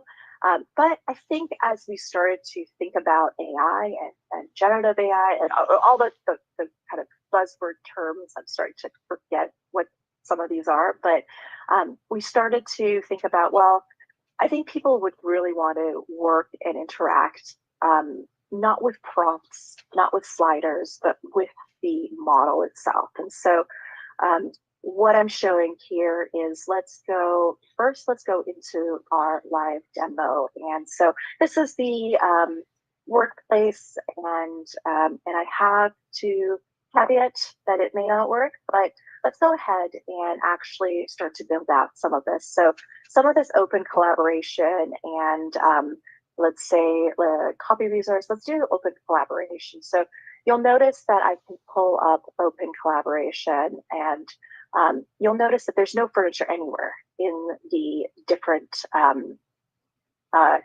in this open collaboration. But you'll notice something that happens on the side here, which is essentially our suggestions. And we're starting this and we're building this out, and suggestions will prioritize your preferences. They'll be ranked. And right now, those suggestions are very much suggestions for furniture. But in the future, well, there's going to be other things. What I have seen just in the last 5 months since I spoke with Ian, you guys have done so much, so many changes. And I know you guys have so much to share regarding HyPar. Unfortunately, we have to jump over to Aaron. We do have, not unfortunately, but we have to cut you off. Oh, you got to be kidding me. Oh, you can't do that. I'm so excited that That's what we're gonna do. If Hyde Park comes on and talks with us, I'd want to see what she was about to do because it was incredible. We will definitely be looking at this software. We'll go ahead and jump over to Aaron. How are you doing, Aaron? Good. And yeah, sorry, Kat. I was actually very engaged. It's really beautifully executed. So And I know, I'm sorry that we Kat, can't you go could through the whole probably demo. go If on this for guy another is 10 with minutes. Deluxe, I'm gonna flip out. Just leaving you on a clink. I have a feeling he is with Deluxe. Okay. All right. So I'll take it from here then. So thanks again, Dana. Thanks again, Kat, for that awesome demo. So I'm going to talk about something a little bit different. We'll be talking about what we're working on. No, and that is he's really not. the application of generative AI to the problem of design, but sort of a different aspect of design than what we just saw from the Hyde Park team. So we're really focused on meaningfully transforming the detailed design process, being able to go from initial concepts, maybe even something very similar to what we just saw, to construction ready designs in a fraction of the time that it takes today, while also producing much more efficient and cost effective designs in that process. So I'll cover a couple things today. First, I'll give a bit of a background on why that part of design. Why are we working on this problem? Specifically detailed design. Why is this really the most important part of the Oh, I know where I saw him. AI to. We did look at this software already with the electrical conduit. That technology applied to the real world. And then I'll finish off with just some really quick thoughts into our roadmap and the ultimate vision that we're working towards. So very, very quick backgrounder on us. So there's myself, there's Francesco, my co-founder. Obviously, there's a whole lot more really talented folks on our team. But a bit about us specifically. So Francesco, our CEO, initiated the generative design program at Autodesk. I worked with him there to figure out the fundamental UX, user experience principles of those types of design systems. We created Augmenta together to apply those ideas to construction. So what we're doing is we are building autonomous agents that automate the design of core engineered systems, like, for example, your MEP system. So those are the things that are behind the drywall that, as many of us know, especially more on the construction side, really drive up the cost and complexity of building projects. And by automating the design of those systems, we can really speed up that overall design process, make the whole thing a lot more efficient, while also enabling the entire industry to build better, more efficient buildings a lot faster and cheaper than before. I love it. I think that's a great idea. Why we're working on this particular problem. So overall, I know most of the folks on the call know this. Construction is the second largest industry in the world, probably the one that on a day-to-day basis has the greatest impact on our lives. It accounts for 40% of global carbon emissions. It's a very critical sector. It's tasked with housing a rapidly growing population, not just in the US, but in Canada, where I am too, and in many parts of the world. But it's also an industry that faces a set of critical challenges. So we've all heard this stat. From a productivity perspective, construction has been essentially flatlined for the last 40 to 50 years. Inefficiency and rework is rampant in that process. In the US alone, $65 billion are spent on rework every year. And all this is compounded by a very severe labor shortage. So everyone on this call is being asked to do a lot more with less. Projects are tighter, margins are tighter, there's more and more risk, and there's less and less people to do the work. So where we're focused is the overall design process. We really believe that there's a lot of challenges within construction overall, but the design process is probably one of the most significant levers that we can work on or try to affect or move to help solve those problems. And when we say design, we're not just talking about the architectural process or the engineering process. For us, it's really every core activity that connects the initial requirements and idea that goes into a building down to the actual construction. So that also means estimation, coordination, detailing, spooling, shop drawings, everything that really connects idea to the field. Those are all the fundamental planning activities that ultimately are most responsible for the actual efficiency, the actual real world, cost and operation and construction time of a building. Hey, Ginger. So today, that design process, what we see here, sort of represented. I'm just watching a demo right now about some AI stuff, and they're just getting into talking about a number of us Now, are trying to solve. artificial intelligence is going to draw the buildings, the mechanical stuff. So you might find it interesting. Design, and they're very hard to optimize.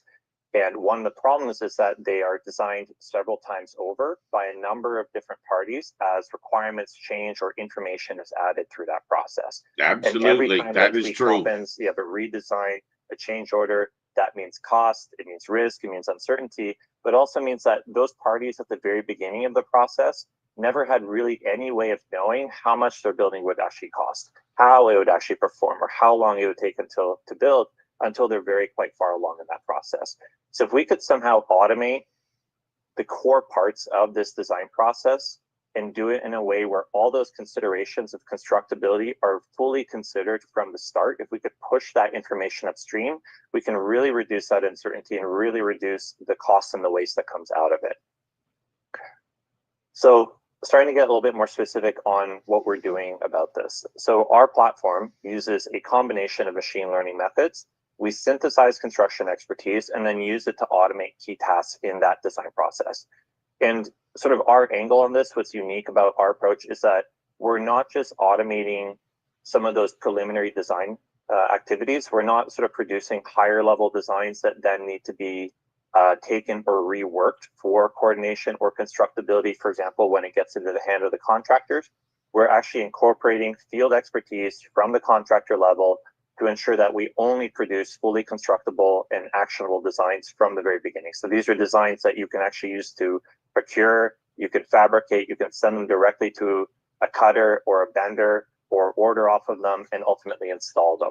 And so what we're ultimately trying to do is, again, take that certainty that you get at the shop drawing level and find ways to push that upstream to when the most critical design decisions are being made in any given project. And as it turns out, working at this level of detail is very complex. It's quite a hard problem, but we've made significant progress on this over the last couple of years. That's what I'll be showing you today. But fundamentally, we're not attacking this whole problem all at once. Right now, we're really focused on the coordination, routing, and modeling of those core systems. So already we can see that using AI in this application does save a lot of time, significantly reduces errors, and is a lot faster overall than doing it manually. So the first agent that we built is for electrical engineers and virtual design and construction teams. So those teams inside the electrical subcontractors who are taking I definitely reviewed this software out, routing that conduit, adding the couplings, 8 months ago. It was almost a year ago. Into something that will be acted on in the field.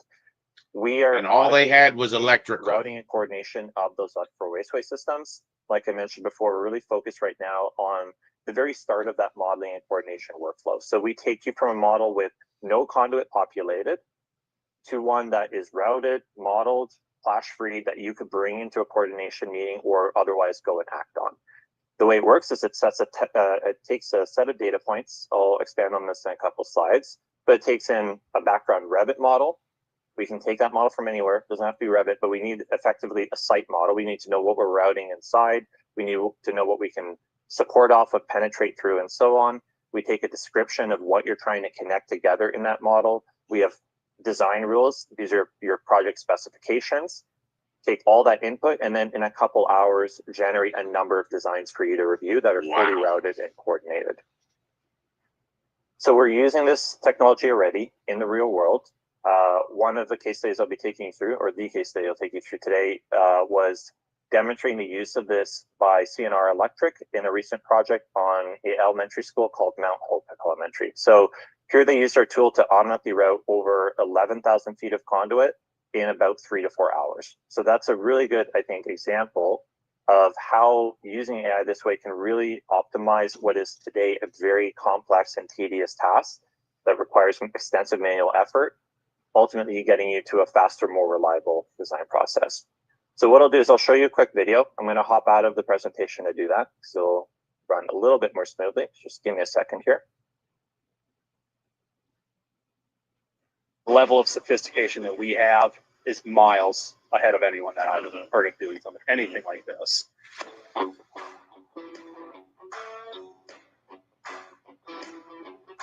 We use ACP to run all of our conduit, and the guys are down here now on site installing all of it. Augmenta is going to be the piece that instead of spending hundreds of hours drawing conduit down corridors, it's going to generate your paths for you. So it's just the next logical step to get fabrication out the door faster and hopefully more accurately. Everything that's on these pipes, like the labels and whatnot, the circuits, is all populated and put into place by the ACP. Oh, wow. It gives us a competitive advantage. We know the entire infrastructure. It's doing it for you. It's very simple to use. Okay. All right. So let's go ahead and talk a little bit more about, let's skip that. Let's talk a bit about the performance, as in how well does it actually work? That's going to be on everyone's mind for sure. So a bit of framing here. We, as in we at Augmenta, really think of ourselves almost like a self-driving car company, and that's actually how we operate ourselves internally. We're not doing self-driving cars, we're doing self-driving BIM or self-driving design. So our goal and how we measure our progress is we want to reduce the amount of human intervention in the designs our system produces over time. Meaning that as time goes on, a human being can produce more and more design work in the same amount of time. A self-driving car company, that's your interventions per mile. How many times do I have to go and take over? In our case, it's how many times do I have to go in and make a modification to something that our system produced. We've made really significant progress in the performance of our system, but it's not yet producing perfect design. So here's an example of what that looks like in practice. This was on that CNR project. So what we output is here on the left. What we can see then is that CNR made some changes here, right? So they adjusted the elevation of the rack. They adjusted here some of the layout of these conduits. Later on in the project, they added a few more conduits, so they didn't use our system to regenerate the entire design. We got them 80–90% of the way there, and then afterwards, we're outputting a generic Revit model, so it's very easy for them to make slight modifications on top of that. And then we can see the final installation there on the right. So today, what we're really doing is we're taking folks to, again, that 80 or 90% stage, and we're measuring our progress in reducing that amount of intervention required so that eventually we'll get to that 100%. So internally, we really measure the performance of our system with this productivity metric. In the last 12 months, we've increased that productivity by 10x. Early this year, around April, we surpassed human productivity. So that was when we got past that 1x threshold. And of course, then we've grown significantly since then. And that rate of increase is growing. So in the next 12 months, we really expect to see very significant improvement. And then, of course, in the future, we'll be moving on beyond just electrical, but I'll talk about that in a second. Okay, so let's talk a bit about how it works. What does it actually look like to use our system? So very quickly, I'll go through this at a high level. The workflow is broken down into 3 steps. So first thing that you're doing is you are inputting that data. I already talked about this a little bit in a previous slide, but essentially you're giving it everything it needs to know or understand about a problem to solve for it. So that means I'm giving it a Revit background or some form of site geometry. It needs to understand what it's coordinating around, what it can support off of penetration. How much does so on. this cost? There's different preferences I might have about what I prefer if you ran down this corridor, if there's enough room. I don't want you running through here. So you're marking up a model with this type of input. You're describing the things you want connected. You're describing your project specifications in terms of supporting methods, clearances, things like that. Once you've set all that up, you hit generate. The system will then go and generate a number of designs on your behalf. Each of these designs are costed and we have a cost and labor evaluations for any design produced. So on its own, it's sort of on your behalf trying to produce a divergent set of solutions. It's trying to show you what are the things that I can choose between on this project. Maybe I want to optimize for the design that costs more but can be built more quickly, or vice versa, depending on the needs of that project. Once those designs are generated, you can export them into Revit. So we're just exporting for now this design as generic Revit conduit. It will look just like something that your own BIM team would have produced themselves, and it's very easy then for them to detail it out, modify it, add their own information to it. But we're really just trying to integrate very seamlessly into the way people work today.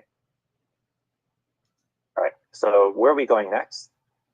The ultimate vision that we're working towards is a platform that automates multidisciplinary building design. So everything from the MEP systems to the structural systems, even some aspects upstream of that. Really, we want to be delivering optimized construction-ready designs at the click of a button. This is really a fundamental step change or a shift in how we think about. Maybe there's no reason to learn Revit after all. Yeah, philosophically, we kind of think of this as a return to the concept of a master builder. It's this return to this sort of mythical time when buildings were designed by individuals or very small teams who intimately understood every aspect of how a building came together. And that's really what we're trying to do here.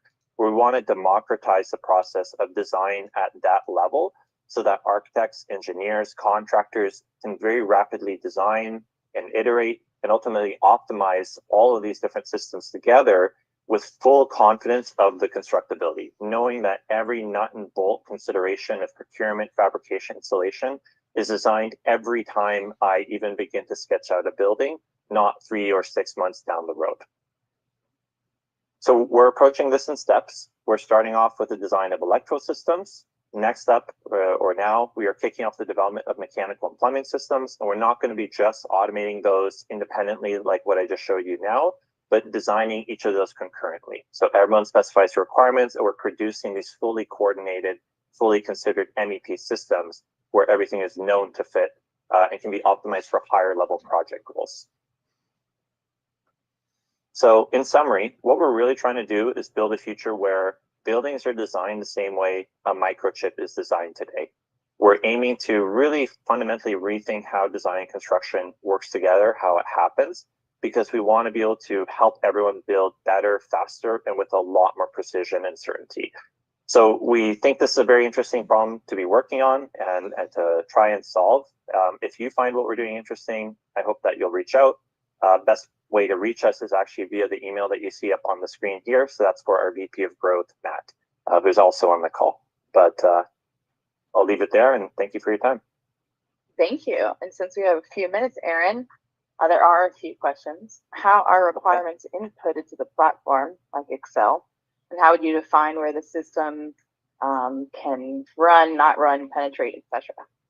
Sure. Yeah. So a lot of it comes out of Revit. So just getting into details in Revit, I have my structural, architectural, anything I need to coordinate around is linked into Revit. So that's my starting point. I have my electrical equipment that I have placed, like you as a user have placed.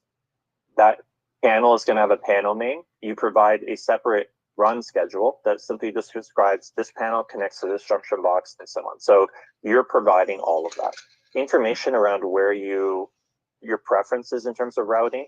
I understand why he did electrical, that's for sure. To mark up the model, and you're basically we'll talk about that. Different spaces and volumes that have different sort of meaning associated with them.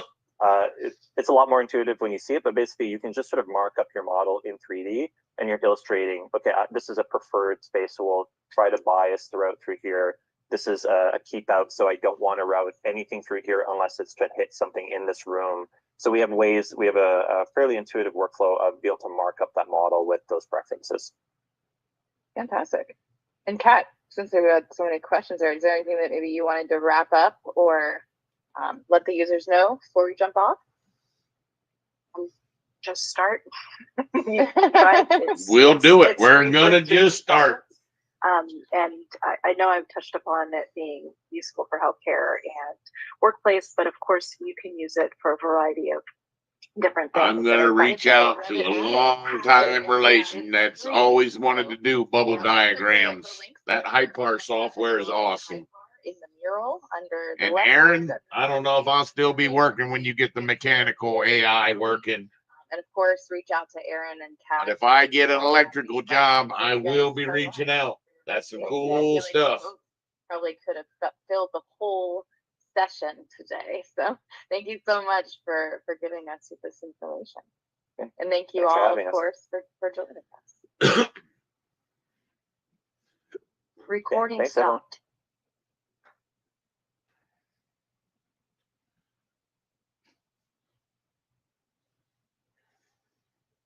So I guess that was it.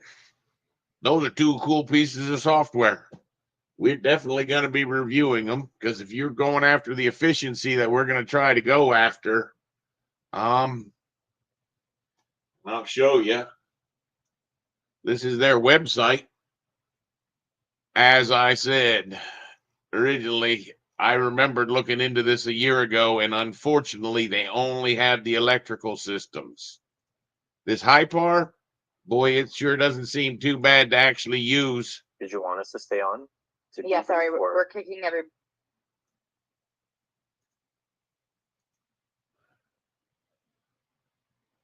Guess they weren't quite done. Glad I went to that.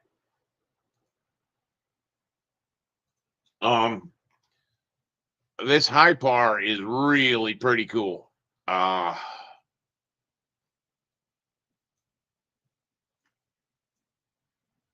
just, all I did was went to their website. Nice thing about it is we can definitely learn this in the class, because it doesn't appear that as though it costs anything. So it's not one of those things we have to work hard for. It'd be pretty cool if we can do some space planning and push it into Revit, and then push it down the line in Deluxe and Twin Motion. Two cool softwares. Let's see where I was before I remembered I was supposed to be in that meeting. I was presenting the rest of these Revit 2025. Chrome tab. I need that one. So I'll continue playing through the last couple minutes of this. But as of far what I've seen right now, I want you to understand, it's not that I mind loading software, or I mind trying new things. I like to try new things. But this Autodesk releasing every year for these couple little upgrades that are only for a few limited number of people, I don't know. And we haven't even discussed this. I talked and complained about, I did a little bit, that when we upgrade, we have to go do all of that extra work. Well, now we would have to be looking at extra add-ins that we would have to do for those two softwares that we were just looking at. I just don't think a yearly cycle is a logical cycle. It's not fair to us as users to waste our time and treat us that way. So we'll reiterate that again, but let's see. Who knows? Maybe there's a hidden nugget. Let's finish watching Balkan talk about the new 2025. Mentions. So these are some improvements that I'm not going to be showing, but they're definitely worth mentioning. So we have the installation speed increased by 20%. So when you install the new Revit, it's going to be quicker. We have a whole new Dynamo where we can actually generate topography using new TopoSolid nodes, which is really cool. We have some minor dark theme updates. So shared views palette is now dark. Then we have search in project browser enhancement. So basically now when you search for a term, if the parent node has that particular term, it's going to show you all child nodes, so you can find things a little bit easier. Then we have a room parameter accuracy improvement. So this is referring to the fact when you're just measuring the parameter of a room. Earlier, it didn't show or measure the walls that are kind of inside. So if you have another room inside of a room, it's not going to show you the perimeter of those inside walls. Well, now that's going to be included, and that's a bug. I should have been doing that a long time ago. We've known about that for at least a decade. Kudos for actually getting it in, but shame on you for taking so long. Calculated. Then we have the background PDF export. So now when you're exporting to PDF, you have a checkbox where you can check on and have this process run in the background as you continue to work in Revit. We have step file support. So now step files are supported in Revit. We have a whole new improved IFC export category. But he didn't tell us about those step files that, we're going to get into this when we start talking about our actual projects. But just because Autodesk lets you put something in your file doesn't mean it's a good idea. I don't have 2025. I do have some step files. We may play a little bit of experimentation, but I can't imagine that's a good idea. Any better idea than putting CAD in your Revit file, PDFs in your Revit file? None of those seem to really work. The only one that I will typically allow is putting images in, and then you got to make sure that you purge those images out when you're done using them. And we're probably going to even look at that once I finish this, because then I'm going to sort of discuss a little bit about floor plans and how we can get people to actually start to draw, because it looks like I'm going to have a handful of students going through this 90 days to turn you into a BIM operator. So I'd be worried also about the IFC. That's the Industry Foundation class. That is what that stands for. And this translation between softwares, if you really understand about anything about Revit, it's all got to be done in Revit. You do not want another software mixed in with it. Now, that's not to be confused of being able to use other softwares. You know, those two softwares that we're going to evaluate, well, they better be pushing in true Revit families. And if they're pushing in junk into your file, I would advise against it, because you might save 10 minutes and end up wasting 2 hours. Because if it's not Revit, I just don't believe in it. So these couple things I don't see as a big benefit. Category mapping table. So it's just going to give you more features and options when it comes to mapping the IFC export categories. Then we have supported new horizontal coordinate systems. These are the coordinate systems that will be supported now. We have monitoring and visualization of coordination model changes. Revit will support the latest version of GBXML v6. I believe that last one is only if you're working on the cloud. I'd be more interested, but I can see he only wanted to make this go so long. Fixing some caps, fixing that closed multiple loop profile for the curtain wall, throwing some add-ins. That's what we waste a year for, then waste, I'll be honest, from the calculations I've done, I think the average user throws away about 40 hours when he has to go through loading the new software. Wasting 40 hours to save a handful of minutes for the average user. Now, I don't get me wrong. If you are that person who's about to do that structural rebar and you need those things that actually work, I could see now you're in a real quandary, because now we're going to go to a real world situation. Structural guy's going to be sitting there saying, please, please, please let me do this job in 2025. And mechanical guy's going to say, why am I going to waste 40 hours for Tom, 40 hours for Brian, 40 hours for Ginger, and throw all those hours away? And at the end of the day, the person in charge is going to decide what version it's working in. And there's going to be some poor structural guy saying, man, I'm going to throw away 2 months worth of time because I can't use the new software. Well, Revit, you could fix that problem if you made your files backwards compatible. Stop with the excuses already. If you can't tell, I'm disappointed in what you've put out in 2025. I was also disappointed in 2024 and 2023 and 2022. 7.03. And those were some of the updates that we wanted to mention in this rapid fire honorable mentions section. Thank you for watching, guys. Make sure to Malvin, thank you for taking the time and putting that together. I really do appreciate it. I hope you don't mind that I'm using it. So now I guess what we're going to probably do is let's switch over. This is a little bit awkward. Maybe I'll send a suggestion into StreamYard. I want to go back and I want to share the entire screen. We'll see. It'll be interesting how it ends up looking. All right. So I've got these people that want to learn how to do BIM. And the first thing that I'm thinking that has to be a fundamental part of the class is going to be, what's a set of drawings and how do we put together a set of drawings? And you need to have that understanding.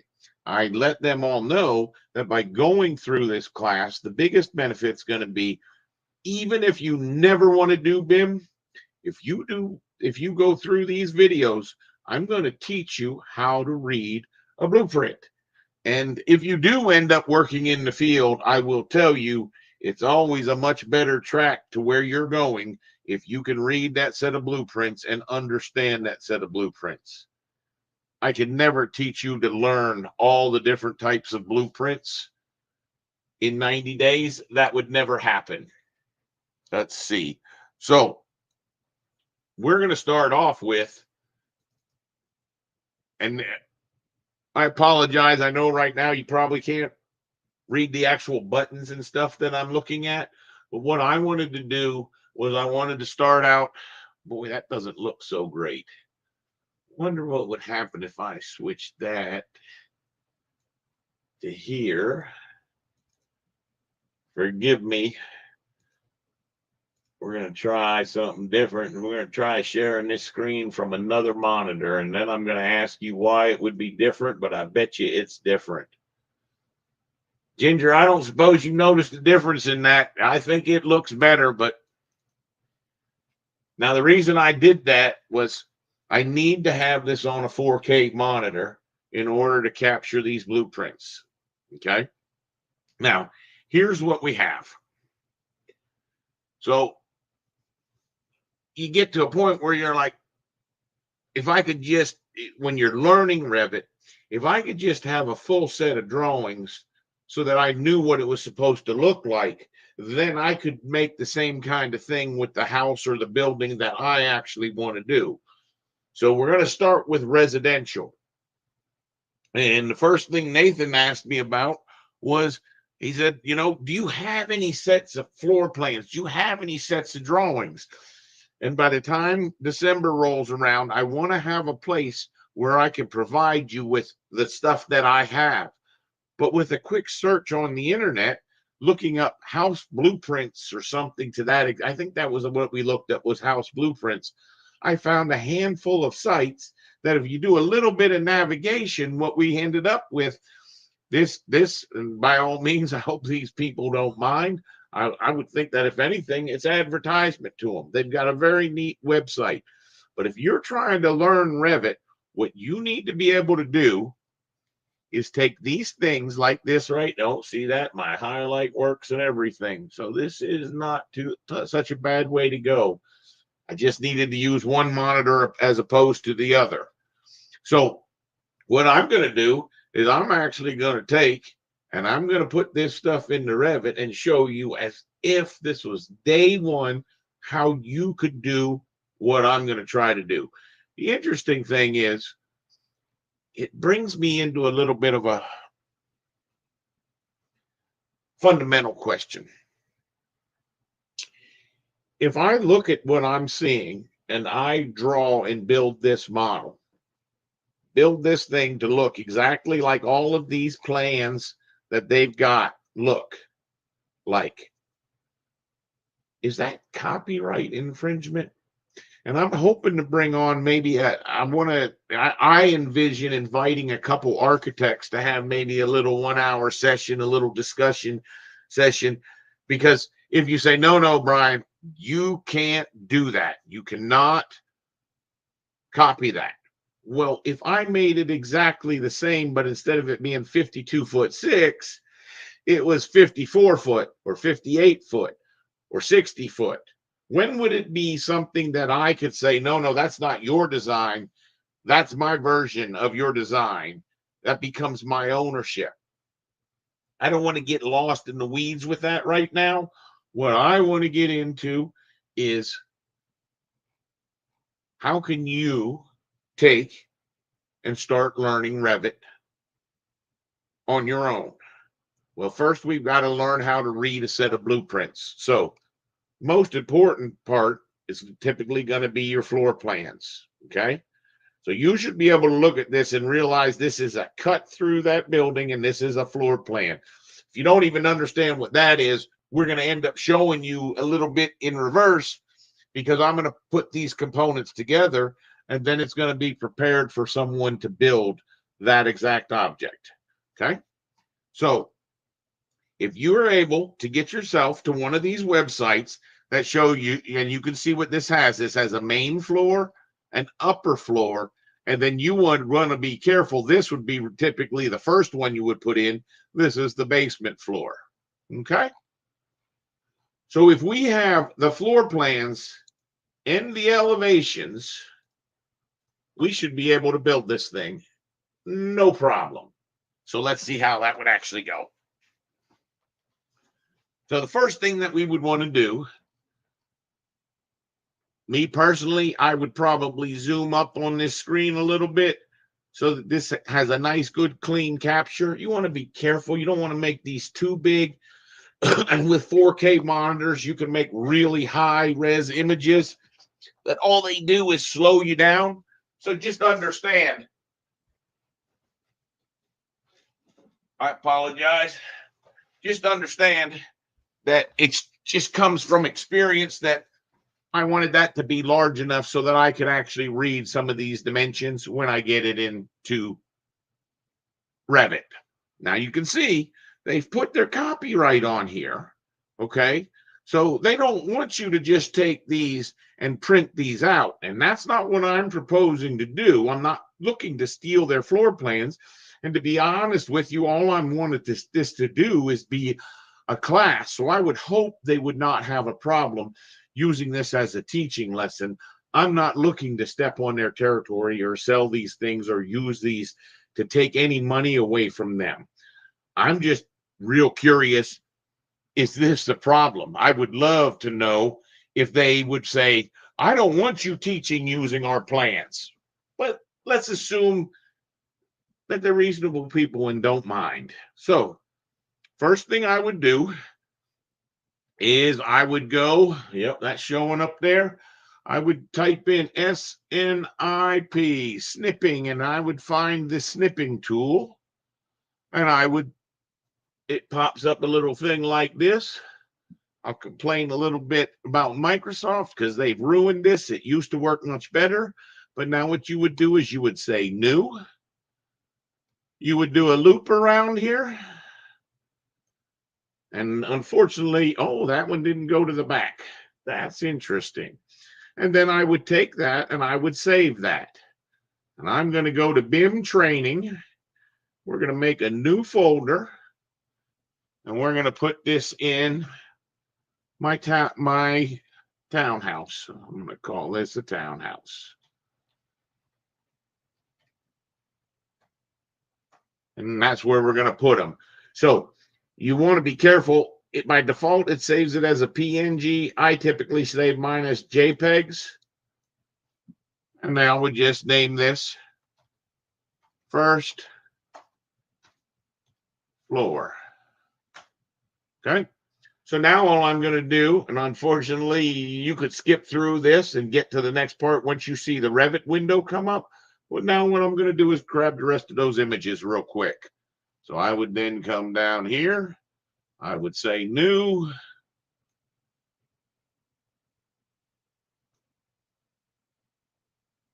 And I would save this one as the basement, which ironically shows me that this one here was the upper floor plan. Nope, main floor plan. That was supposed to be named upper floor plan is what I did wrong. So let me show you, because I do this all the time. I'm going to show you how I'd actually fix the one that I did while I'm making the new one. I would just say new.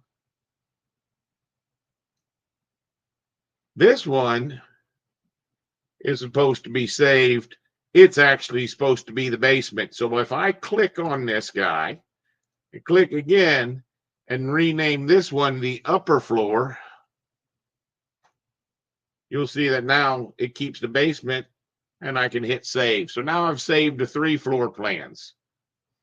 Next thing I would do is I would go back up to this top window. Well, that's not too bad. Right about there is just about fine. Yeah, when I click on that, that window will go away, so that should be good. So we'll go new. We'll grab from there and go out to there. We're just going to save these. By all means, you can spend the time to name this a little bit better, and I typically do. You also notice one of the big things is I don't use caps locks. I use this, what do they call it? Title case sense, where I capitalize most of the first letters. You're going to find we're going to talk about that more. I recommend you adopt that naming scheme, and I'll show you why when we get into Revit. But this would be my right side elevation, right? All right, go next. This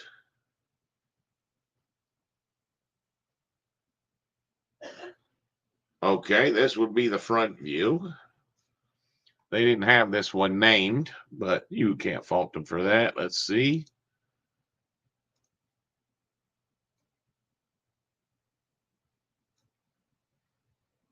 We would save this, and I would go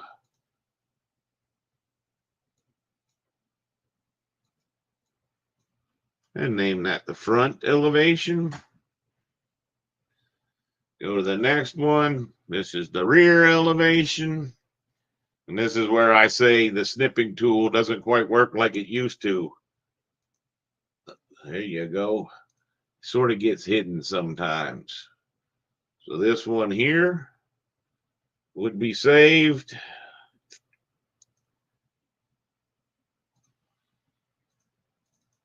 As the rear elevation.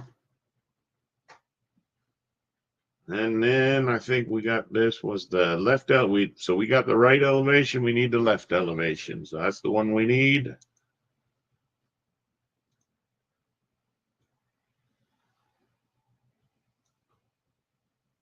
And here we would hit our save.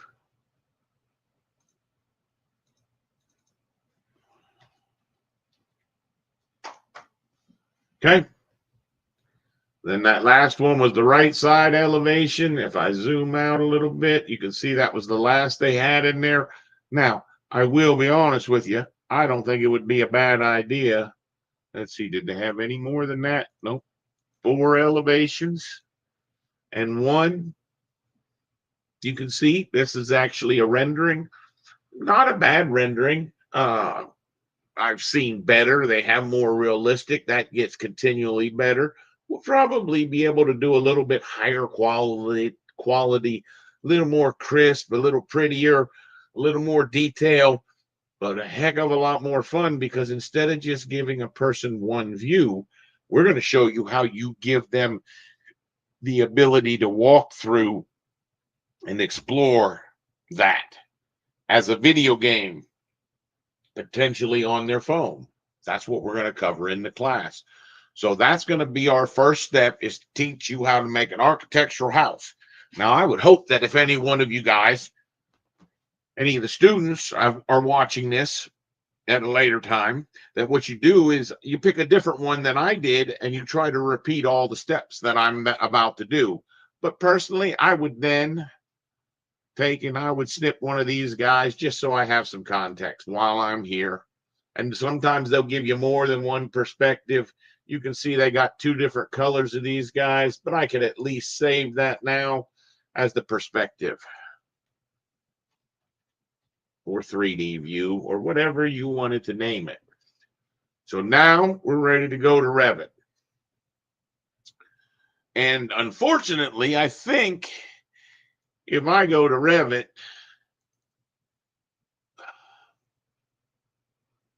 I can sort of read this text, but I can't read it clear. So once again, I'm going to play this game where and the text I'm talking about is the buttons, because I'm trying to train people. Then you may not be able to read, because I can sort of see with my monitor. I can see the word annotate, but it might be a little bit smaller, a little bit blurry. So what instead I'm going to try to do is, when I'm working in Revit, I'm going to try to work at a better resolution, which means that in my StreamYard, I need to stop sharing my screen for a second, and then I need to reshare my screen like this. Now I think you should be able to read the actual commands that I'm clicking on. So at this point, you can see I was working in something. I'm just going to go ahead and close what I was working in. So bear with me a second. Come on, I don't want to save any of the projects. Just leave me alone. All right. So what we're going to do is we're going to start with a new, and I would recommend this be an architectural template, because I'm going to be drawing architecture.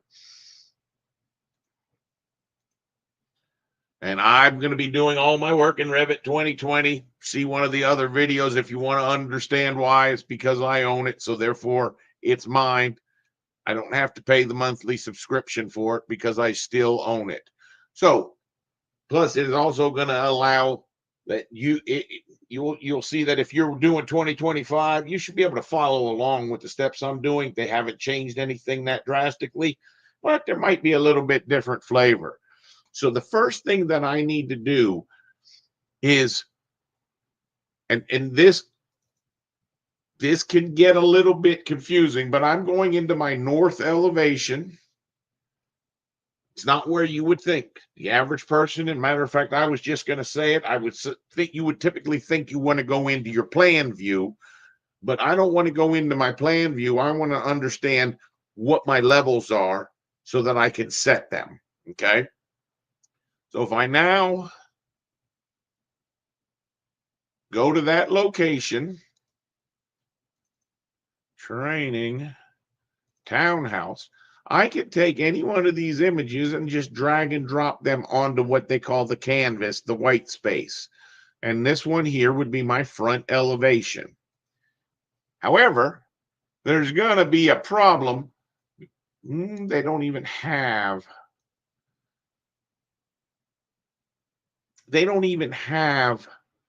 elevation markers on there, at least on their front view. I think they do on the others.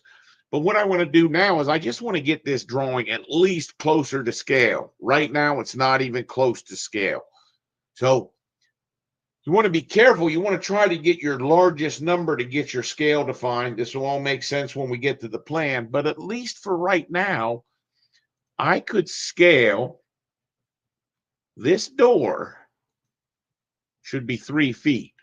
And right now it's 16 feet. So if I just do my first 2 clicks, type in 3 and hit enter, this is going to be much closer to the scale. So now you can see what would end up happening is those 2 level lines. I'm going to sort of center this image up on here. Now I'm going to do a little bit of stretching because my level lines don't need to be quite as far away. So I'm going to bring these things a little bit closer.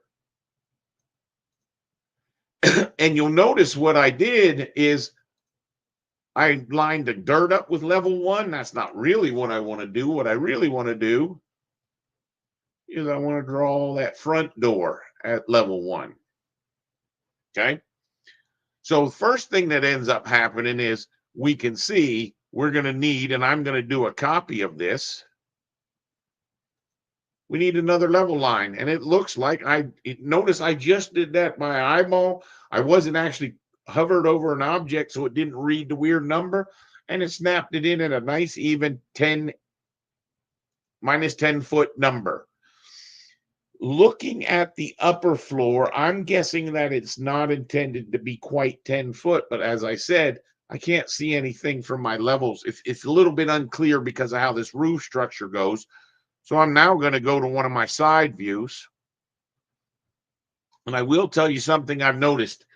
And this only happens, this only happens if I took that snapshot of all those things at the same scale. So if you zoomed a little bit, this could give you problems, but what we're going to see is if I pick on this, see this scale of 18? That means more than likely, if I go to the east elevation and I take and I drag my left side, and I might have these switch. Don't be surprised if I do. You'll see that now I could make that probably that same 18. If we came down here, notice once again, I'm going to sort of center this up. I'm using the arrow keys on my keyboard, and that's called a nudge. And realize the further you're zoomed out, the quicker it'll jump. The closer you're zoomed in, the it'll move a little bit less. That's all related to your snap settings. But what I'm trying to do is line up approximately this front porch with that level line. Okay. Now, if we do that, that's sort of showing me that that scale may be a little bit off, which wouldn't surprise me. That means that somewhere when they posted that onto the web page, the scale was a little bit different. And the reason I say that is we know I'm going to use the scale button once again. I've got my image selected, and all I'm going to do is say, well, Brian, you know that that's where the first floor is. Well, you know, the ground floor was down here at this dotted line. We're doing approximates, and that's supposed to be at my lower level line. So that scale must have been a little bit off, okay? And we're not exactly refined on our scale right now. We're just trying to get these things close so that we could, and my big goal was to make these 3 level lines.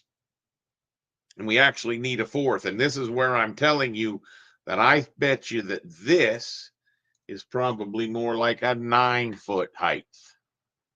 The way that I would be judging that is more than likely these sill heights are relatively the same between the two. So I think that would be a good guess. At the same time, this is where I would typically pull these level lines a little bit closer because I'm dealing with a building that's smaller than my template was made for. And now I should be able to throw my other 2 in. So I can go to the south, which is the rear. You'll notice that this is one of those fun spots where you're like, oh, well, if you do it that way, look at what Revit already did. And what we're going to find, what Revit already did here was, oh, this is where this is probably an 18, like the first one. We'll see if it is or it isn't in a second. And this was actually the one, oh, look at that.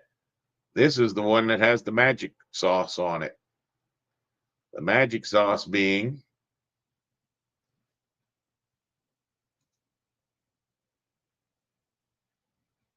the dimensions.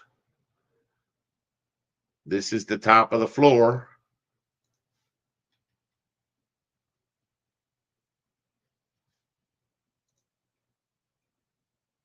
So really what they want is it to be 10 feet floor to floor.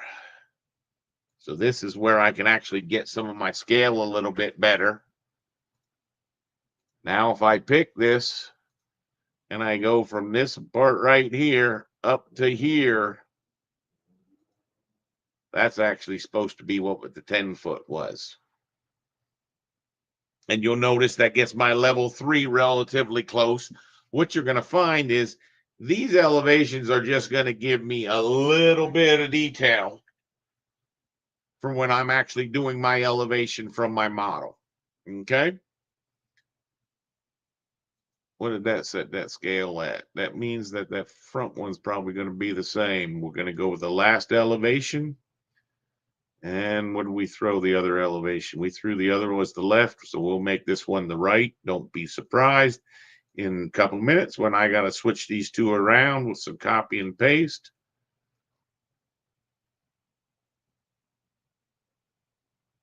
Don't have any scale markers. We can pull this up to approximately that line. Then use the little scale and say from here down to that basement floor, approximately that size. All right, so we're close. So right now we've got those 4 images in the elevations. Now we're actually going to move those to the side so that we can see when we're actually building our model what we're trying to do.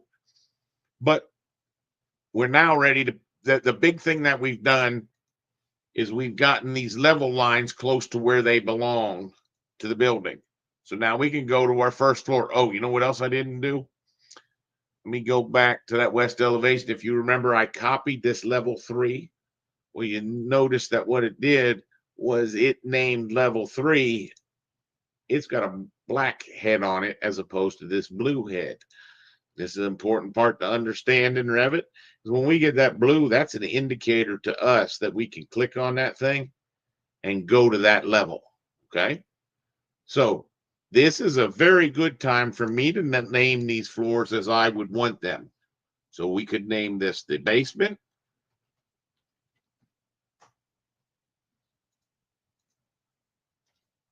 First floor.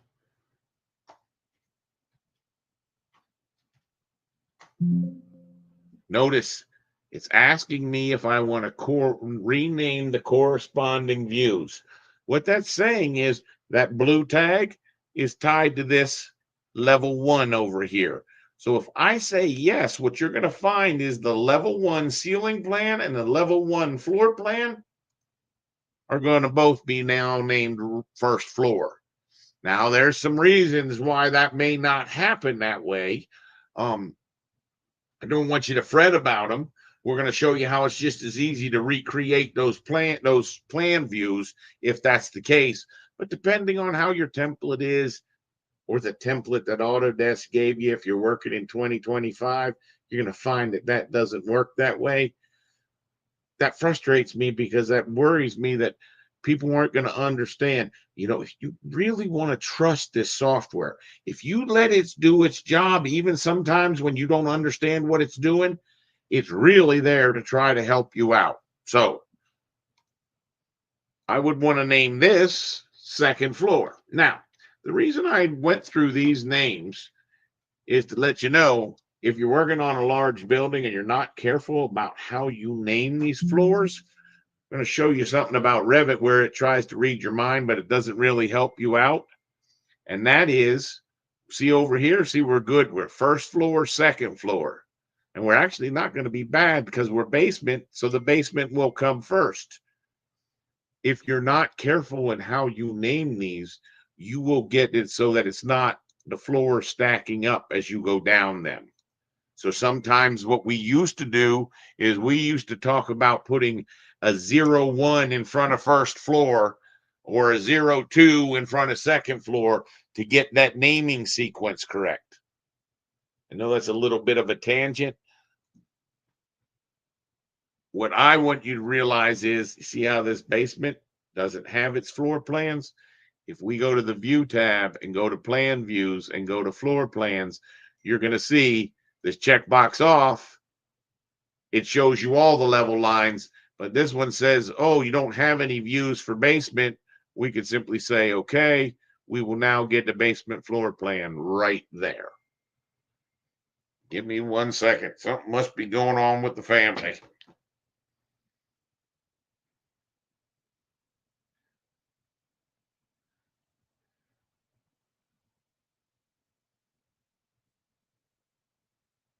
Uh-oh. It's my daughter, and she's going to be having a wedding on August 1st of next year. That's awesome. All right. So now we've got to do the most important step, which is getting these floor plans in here. And I personally think that I would probably go to the first floor, and you'll be like, you didn't do anything. What you'd find is, if I zoomed into this one, you'd find that this is the first floor, this is the basement floor. So I'm on the first floor, and what I want to do is put my first floor image in there. Simply drag, drop, and this is where I'm telling you, you could scale this by this 23, but you're going to find it's going to be much more accurate if we click here, click there, and now say 52'6". And all I do is make sure I'm headed in that up direction and type in 52 foot, which is 52 spacebar 6. And that will do 52'6". Let's see where that's at. Now what I do, this is with the nudge arrow, and if I hold the shift, it'll be a larger nudge. I typically try to get this centered between those 4 elevations, and the next thing I do is push those elevations closer. Now, somewhere in 2020, Revit 2022 or something like that, they started to let you know where that origin point is. This is from 15 years of doing it. So all I would do is pull that thing like that. Now what we would find is, remember I told you I could take that number, that 29, I'm going to actually copy that. And we're going to be pretty sure that if we go to the basement and drop our basement and put it to that scale and put it approximately in the center, go to our second floor. Let's see, these guys here probably need to be a couple nudges over. And the last one we've got is our second floor, which is the upper. You notice I'm going to paste that same number in there.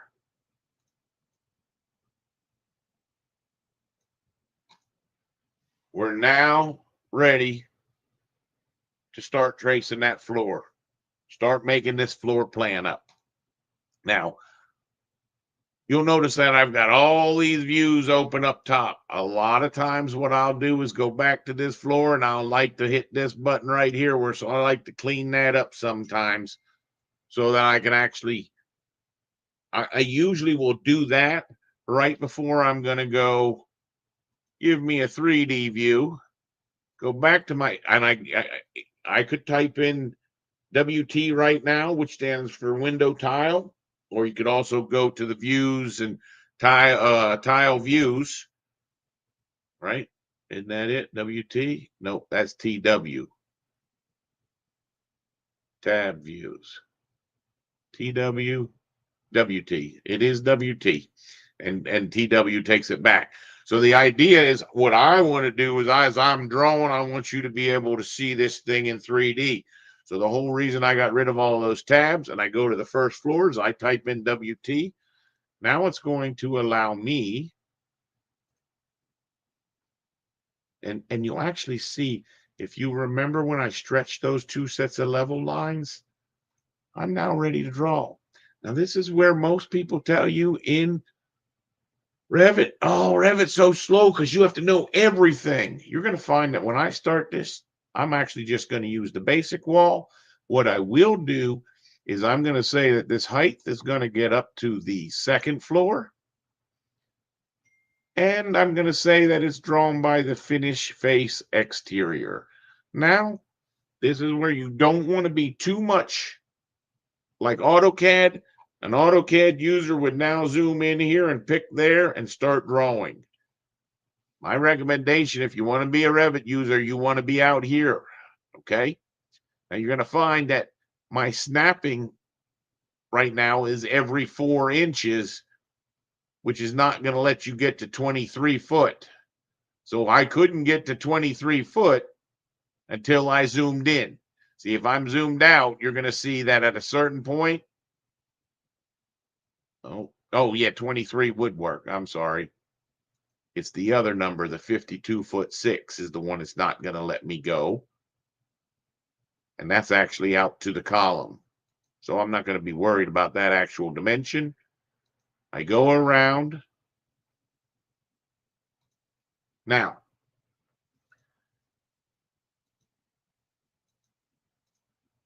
the other thing about these walls, we've decided that they go from the first floor up to the second floor, but we didn't say, and you're going to see what I'm going to do here is you could pick a wall and hold your control and pick a wall, or you're going to realize that we got to get used to the tab button. The tab button does so many things in different system families. I just hover over that wall. I select tab. I select all of those walls. And I say these, not only do these walls go to the second floor, they also go down to the basement. More importantly, if over here I was in this north elevation, what you'd find is those walls don't just go to the second floor. There's actually a whole nother floor, which is probably that same 10 foot or approximately. And I say no, and we're going to make that basically 19 foot. And maybe even a little bit more than that. Maybe it's only 8-foot walls. You see, what I'm looking for is where that wall actually ends. This then gives me a spot. Some people would call this the roof. Some would call it the roof bearing. You could name it as you want. But the idea is, now remember how I said if I tabbed over that wall, you'll see that if I hover over that wall and I do a tab in elevation, it picked all 4 of those walls. See how if I hit the filter, it's going to tell me, the filter's on my other screen. It's going to tell me I've selected all 4 of those walls. And where I was going with this is they don't go to the second floor, they go to the roof. And those are the approximate, that's the recommended way to be making your walls be attached to a level so that you can adjust it, because you do understand if for some reason I decided I wanted to add another floor, what I would do is crank my roof up and put another floor in here. And we'll end up doing that. Notice I was just doing all that with nudges, with arrows on the keyboard, just to get me rough in. But the idea is I've now built a 3D box that's approximately where I'm at. Okay. Now, that means sometimes what I'll do in these views, because you can't quite see that where that wall is I might run this guy in shaded for a little bit. Now I can see, nope, actually that's only going to confuse me because they drew gray walls. Okay, so another choice you might do, and don't get me wrong, you don't need this for this small building, but if I wanted to know like the walls that I was drawing, I might come in here and I might come down to walls and I might say, you know what, let's make their lines red so I can see which walls I've traced over. Why didn't that work, Brian? Let's see. Walls. I did the projection line. Okay. Those aren't the projection lines. They're the cut lines. So if I make those red, now you see those walls would turn red. And if I was trying to turn on a hatch, I could do the exact same thing. See here under walls. The trick is forever you'll get confused and be thinking about the projection when you're really wanting to cut. But this is one of those ones I saw someone the other day say, how can I, and I'm going to make this a nice pink, how can I fill in my walls with a color without having to do a lot of work? And you can see it's that easy to do. See, then what's going to happen is as I go to trace my next walls off, it'll become very obvious what I haven't traced yet. Matter of fact, I think I'm going to do that. Now, what I want you to understand over here in this view, I'm going to type in BX. Isn't it BX? BX. What one was that?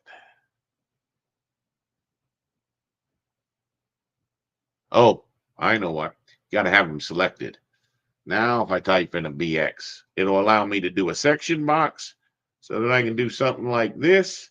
So I can let you understand I'm about to start going to draw this interior architectural. Once again, I'm not going to think about the way that most people think about this. They're going to be saying, oh, I need to know, is it a 2x4 stud? Well, we would like to know that information, but maybe we don't know if we're even using metal studs or wood studs or what we're actually building out of. So for right now, I don't even worry about that. Do they have a basic wall 4-inch? How about a generic? How about we just call it a generic 5-inch? Now, this one you would see I'm planning on going up to the second floor, but I'm going to draw this by the wall center line. And I'm just going to come from here. And you'll notice that when I draw, do you see how I'm getting that red patch with the pink pattern? And this is where for years I used to trace over drawings. There I'd hit an escape, and then I would start back at this wall, and we would see that would all join up. And you can see now when I draw here, instead of me having to hit escape, if I come out here and hit the center of this wall, it automatically knows to keep drawing. So if you get a good theory on how to draw your walls, right? What you'd find, see this one here, I don't want to do that. I want to try to make those things go continuous, right?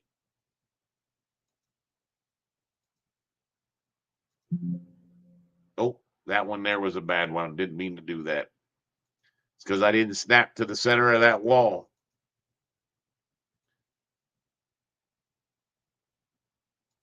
This one here, I'll be very interested. When I pull this back in, I want to see. You see how it made that two walls into one wall?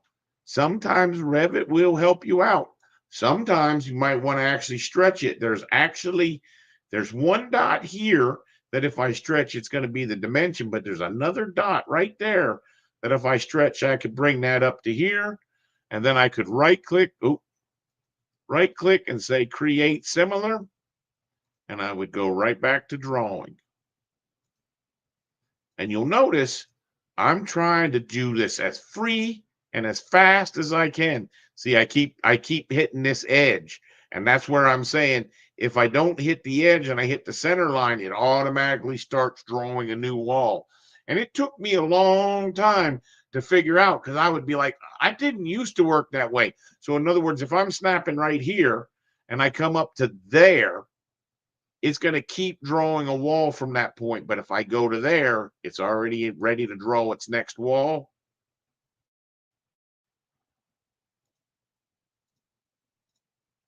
Once again, you'll see that that wall became a solid wall. You'll notice that what I've drawn is only the walls on that first floor. Okay? So at this point, I really got the first floor traced out. But because I put these outside walls, you notice how they go full height. You'll see that when I go into my basement plan, I'm going to close that and I'm going to show you that what I really wanted to do was click once in this guy so that this tab was active. And that's where I want to open my basement plans. See, then I get my plans on this side and my 3D and my elevations on this side while I'm working. This gives me a chance to realize that that image, I didn't put it exactly where it belonged, but I was close. What I needed was something like this. And I'm just using that nudge arrow and I'm saying, oh boy, something's a little bit out of scale.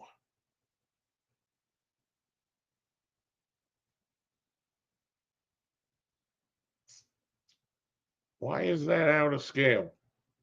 I'm gonna go to my second floor, see if I can figure it out there. Because when I scaled those, I thought that they had them all the same scale on their website. And obviously they blew that scale. They zoomed it a little bit or stretched it a little bit. So all I have to do is line this back corner up that I'm calling my datum point and stretch that down. And look at that. See how those walls have landed in the exact right spot. So I'm ready to trace out my second floor. If I went down to my basement, like I said, I'm guessing that this is just a little bit out of scale. Yeah, I see it now. And if I go scale,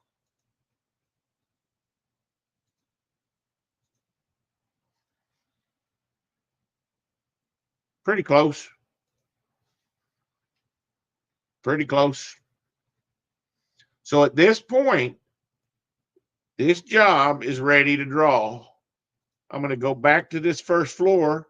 I'm going to show how we wrote that little visibility and graphics. to be red and with a pink infill. Here, I'm going to go ahead and clear this one off. And what I'm going to show you is if I got a nice setup, and you're going to find that I don't typically change those visibility and graphics that way. I typically drive that with a filter, and we'll explain that more later. But at least for now, if I wanted my basement and my second floor to look the same way, all I'd need to do is take the work I did on my first floor, I right click on it, and I would say create a view template from that view. And I'm going to call that my plan view. See it, plan view. Now, really what you want to be good at when you're writing these templates is you don't want to include everything, which is a real frustration because in Autodesk, that means that you need to go check all these boxes off. But you're going to find that that's real important because you don't want to mess up cut planes, view ranges, all kinds of other things. And the only thing I'm trying to do is my VG overrides for my model. We'll get more into creating these later, but I just want to at least show you. So now what happens is if I say, okay, and what you would find is if you wanted to look at what those settings were, we're going to find that's got that red and stuff because I did a create from. So now what would happen is if I was over here and I went to all of my floor plans and I said apply a view template that was plan view, all of my floor plans would end up so that when I trace them, I'm getting red walls. And likewise, we'll be able to remove that. But this now allows that what I want you to do, the next step is obviously going to be, right? Come in here. You should now be able to come put your doors in. How do you put the door in? You hover it, and you hit a space bar if you want to flip. And then you're going to find that, it looks like they put, that's a 3 foot for another entry. That's why. That makes sense. We're going to have to go find a bifold door. We're also going to have to probably use, these are probably a 30-inch door. Nope, 2'8", 32-inch. Love it. So you could now go in and put all your doors in.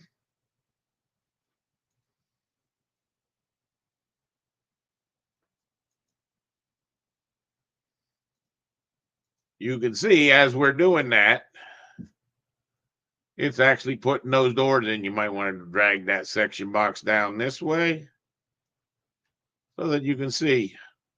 Okay. So now the next thing that we're going to do, that's putting doors in. So I'd like for you to go over to the second floor and the basement and try to draw those floors.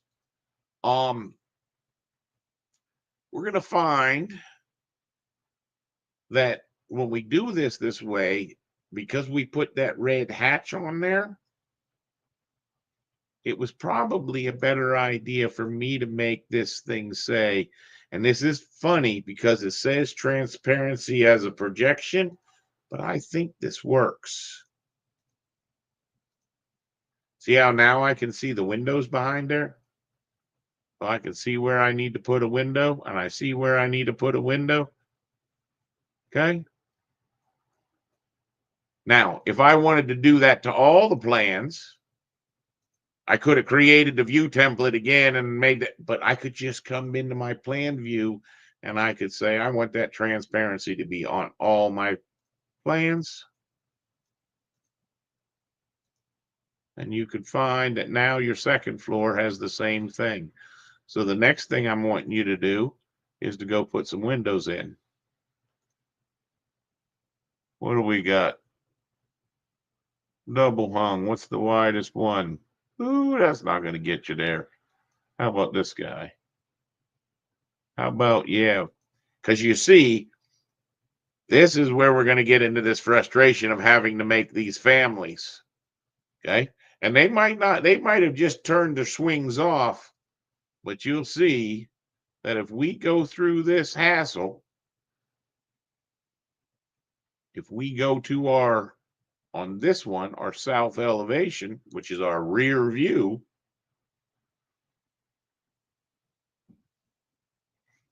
Oh, no, was that not in the rear view? Oh, north elevation. I'm backwards. What I'm going to do is I'm going to have these. Really? We put 2 windows in the front, in the back. Oh, I got those named wrong. So this one here, I'm going to do a Control X. I'm going to go to the south and I'm going to say Control V. This one here, I'm going to go Control X. I'm going to go to the other and go Control V. Nope. Control X and Control V. And what I'm trying to show you is, see the one with the double windows, that was this one.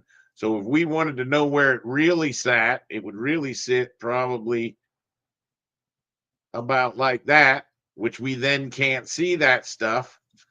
So that's where I typically then pull this over to the side. So our windows weren't bad. They were just a little bit too tall, right? So what ends up happening is we can come in here, we can edit this type. This is the difference between a type parameter and a instance parameter. If we make that thing about 4 foot high. Now, if you didn't know how high to make it, that was just a good lucky guess.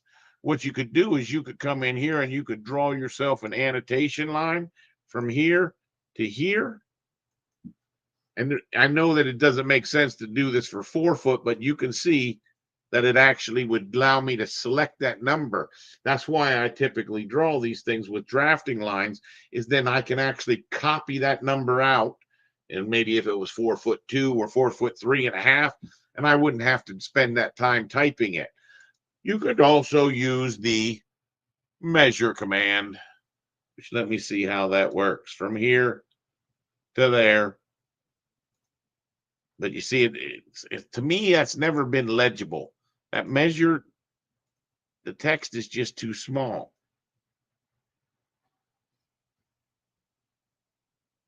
That's why I draw the line, because when I draw a line and do this, notice I just draw the line, then I pick it, and it gives me that number, and it obeys the snap coordinates.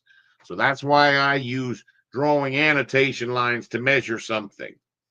Okay, but you can see what I'm after is essentially, if I had this in the right spot, I'll be honest with you, I would probably do something like this, where it's right in the right spot.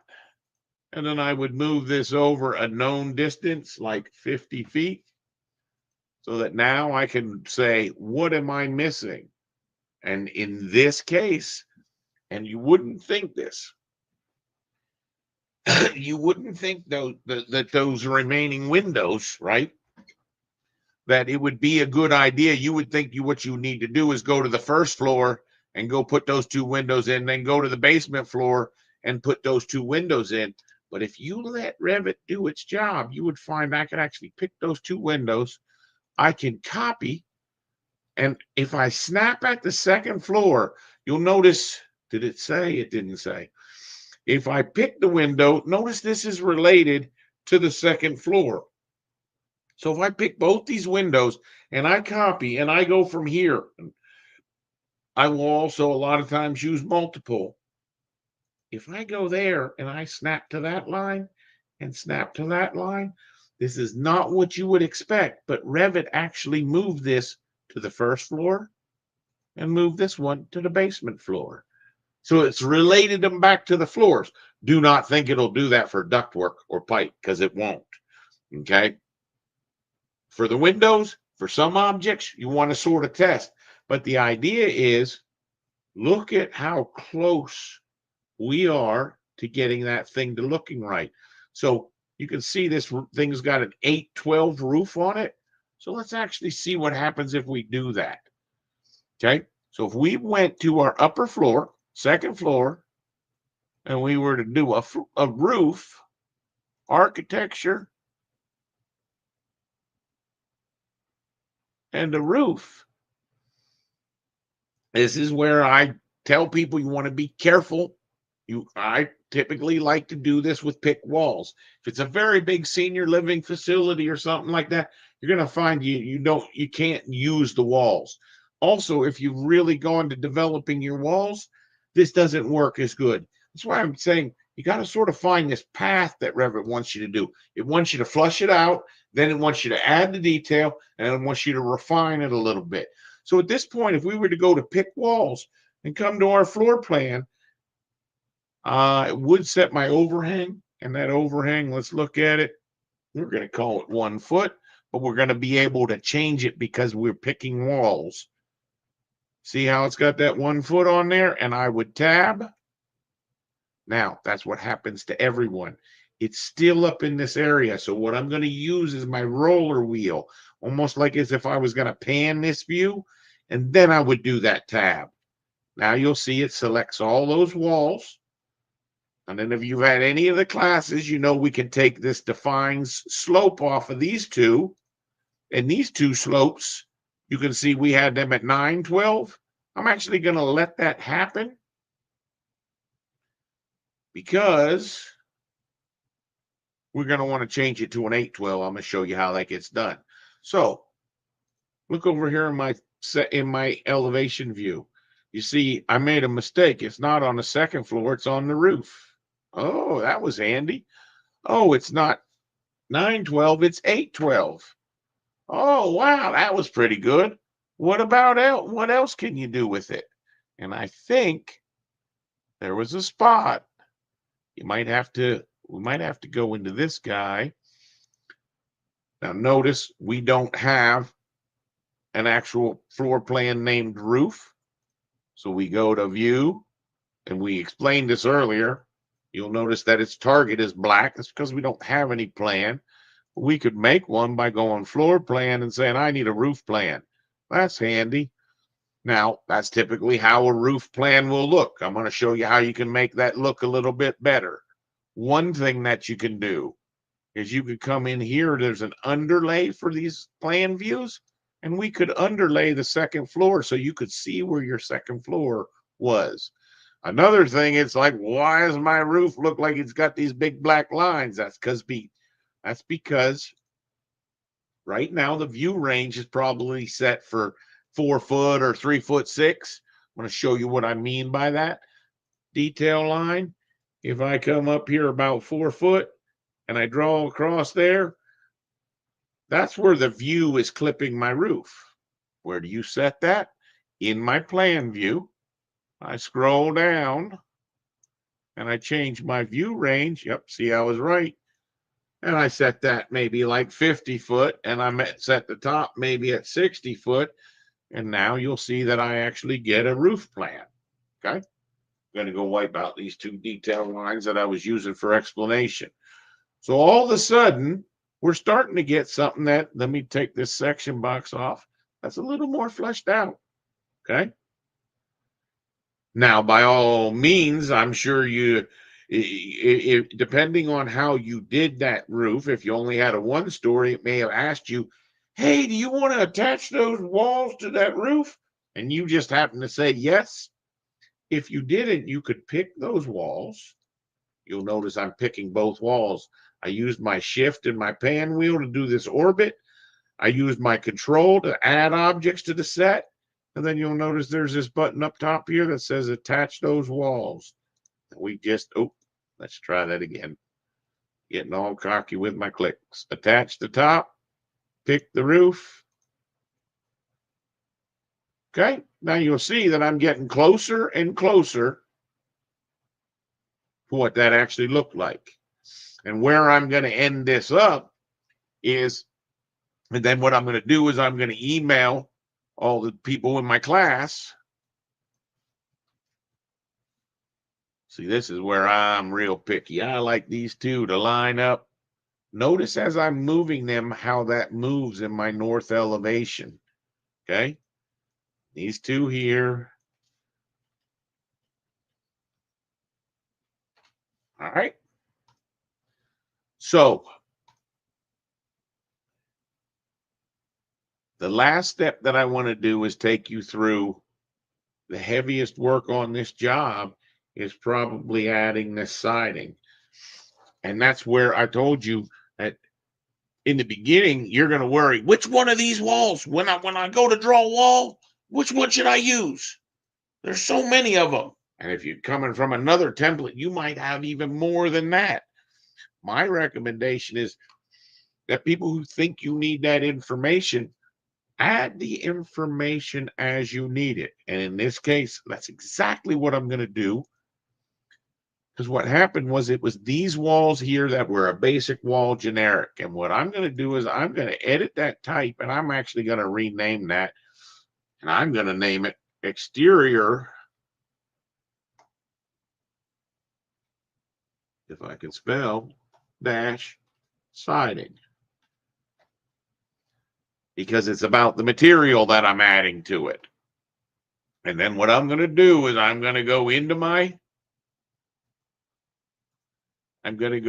structure, and I'm going to say, yeah, sure, I think it's about 8 inches, but I don't know exactly what it is. It might be a 6-inch stud.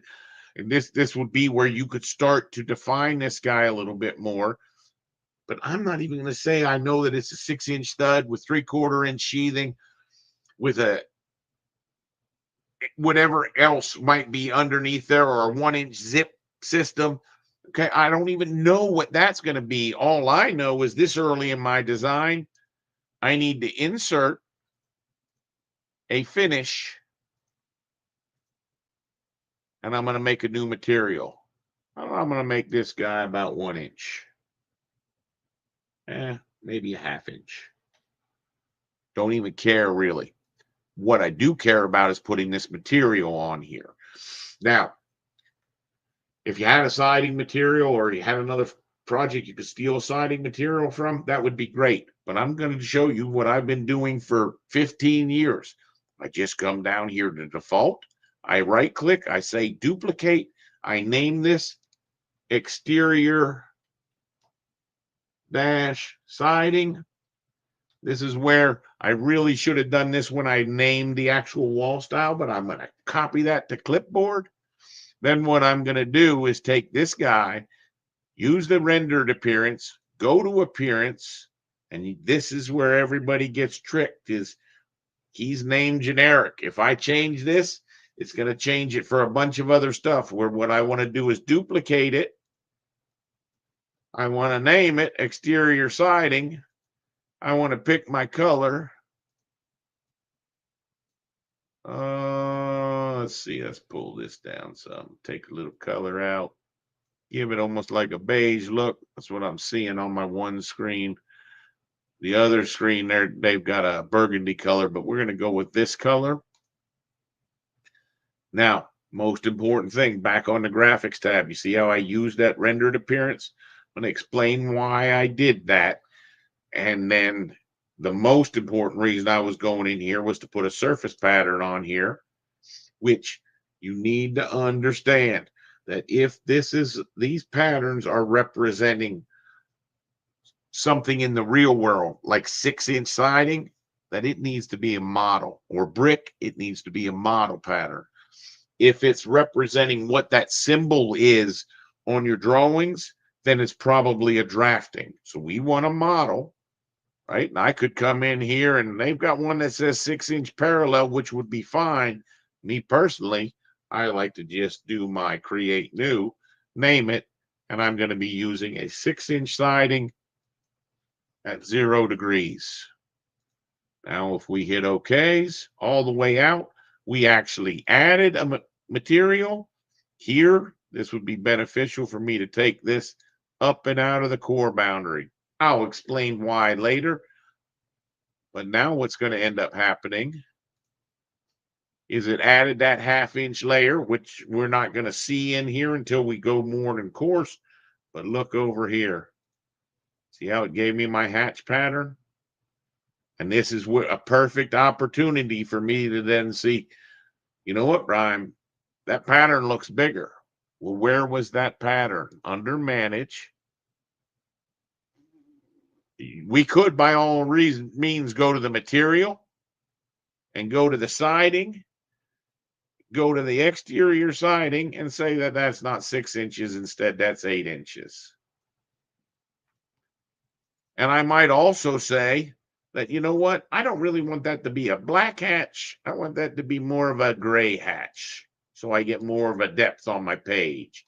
And you'll see that that's exactly what it did. It went to an 8-inch, and all we're trying to do is replicate what's in these views. But you'll notice that because I picked that beige color,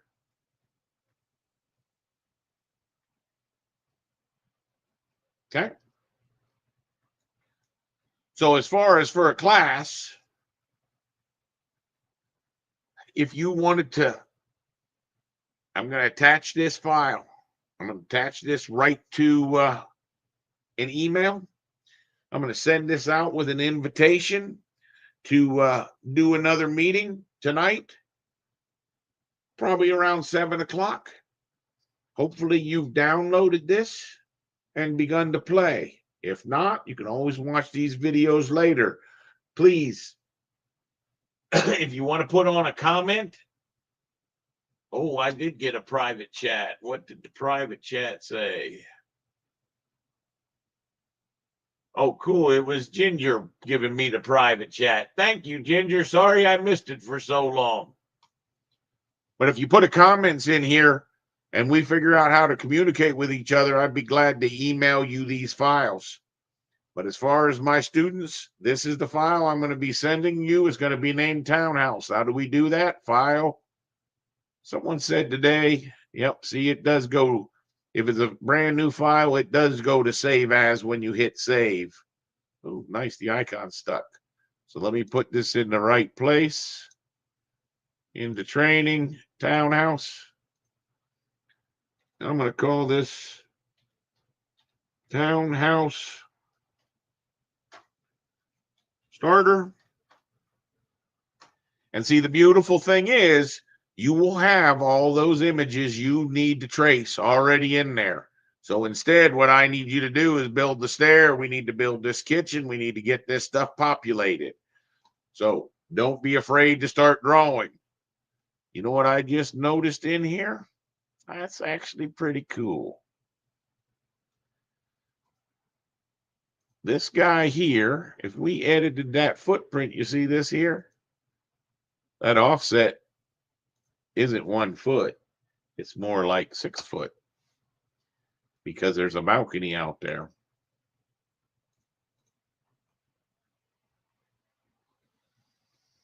So that'll be the last thing that I would include in this guy is I'm going to make a brand new view. And this one's going to be a drafting view. This is just basically going to be like a scrap piece of paper. What do we got? All this stuff is at 8th scale.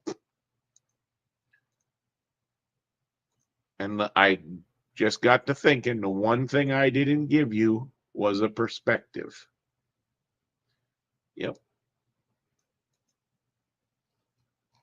See, so now you'll see that I created this drafting view. I can say this is a perspective. So that, and I'll drag this guy over here so that you can see, oh, okay. Well, Brian, I can see one thing we've got to do is we got to change materials here. There's a band swept across there. I think I can take a stab at these windows, and that's going to be a stab. Well, what about down here at the bottom? Well, we're going to need some floors. We're going to need a floor for the porch. We're going to need some handrails. We're going to need some posts. And we're going to need this little roof right here. So just to get this straight, that was actually what was overhanging that distance. I see it now. This guy here, I'm going to edit that footprint. I'm going to take this guy, make this back to that 1 foot overhang. And I'm going to say what I did for a mistake is what should happen is at the, let's look at that perspective again. At the top of the first floor, which is at the second floor, we needed another roof, which had a different pitch. So if we went to the second floor and we said right here, architecture, and we added another roof. Now, you wouldn't think that this is what you would do, but I could see doing this because it would relate it back. It would relate it back to these walls, so they would adjust with the walls. Is I actually selected those two walls. This one here, I'm going to make be a 6-foot overhang. And then the last one that I'm going to do is a 0 overhang. Then I'm going to test this. Doesn't let you pick the wall twice. Let me escape twice. Let me go back to pick wall. Nope, it won't let you do it again. So then I might pick the edge. Trim these guys. And this one back guy, I would take its slope off. And then I would say finish. And what you would find is, oh, because of the 6-foot overhang. Yep. So if you, let me do that. You see how weird that roof looks? That's because of that footprint. If I took these walls and I said Control X, Control V, and typed in a 0, what I did was copied those out, pasted those back in, and now when I finish it up, same thing. Why is that? Because this guy right here, the offset from roof base is 4'6". These are only 9. So if I make that match to -9 inches and finish it up, it'd make a little more sense. Now, if I'm trying to figure out the slope on that thing, that's where I'd want to go to my east or west elevation. And that then tells me that my east and my west elevations are backwards. Okay. So this is where I did that Control X, go to my west, Control V, take this image, Control X, go back to the other, Control V. And you can see that's why I was trying to draw that roof, because I didn't want you guys to be backwards on this.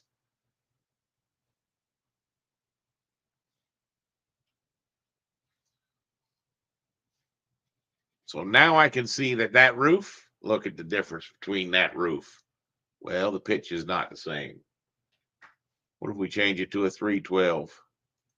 What if we change it to a 412 and arrow down to approximately where it's in the right zone? I will show you how we can overlay that so we can actually see it a little bit better. But all I'm trying to do is match this detail right here to that detail right there. Granted, we're going to need to make a new roof style. We're going to put some detail on that roof style. It would be a good spot to go. You would find that roof needs to have a bunch of lines drawn on it for a standing seam roof. Need to build the balconies, need to build the windows. What I need to do is I need to see how much further you can take that. And then we'll get together, if not tonight, maybe tomorrow, maybe this weekend. See what interest there is out there. But the next video is going to be how to finish tracing over and building the rest of those details to create this work of art. Okay? And I'll be honest, I think we could probably do that in 2 hours. But as for now, I think I'm going to go ahead and kick off and get myself some lunch and send out some invitations as well as this Revit file. And hopefully we'll get together with some people who are actually training, because in all honesty, I want them to draw, not me to draw. It's much easier for me to advise and to point this out as you draw. Should be able to follow along what I just did in an hour. And what I just did in an hour was most of the heavy lifting. Now all we got to do is add the detail to it. Now, that's not going to be heavy lifting for me because I know where the commands are. It is going to be heavy lifting for you, until you learn how to use those commands. Once we've got this done, you will know where those commands are. Okay. So I look forward to doing that stuff, but right now I'm about as hungry as can be. I hope somebody watches this. Ginger, I'm glad you were there. If you've been listening to me rant, you're probably laughing your ass off. We'll talk to you guys later. I'm going to end this stream and kick off.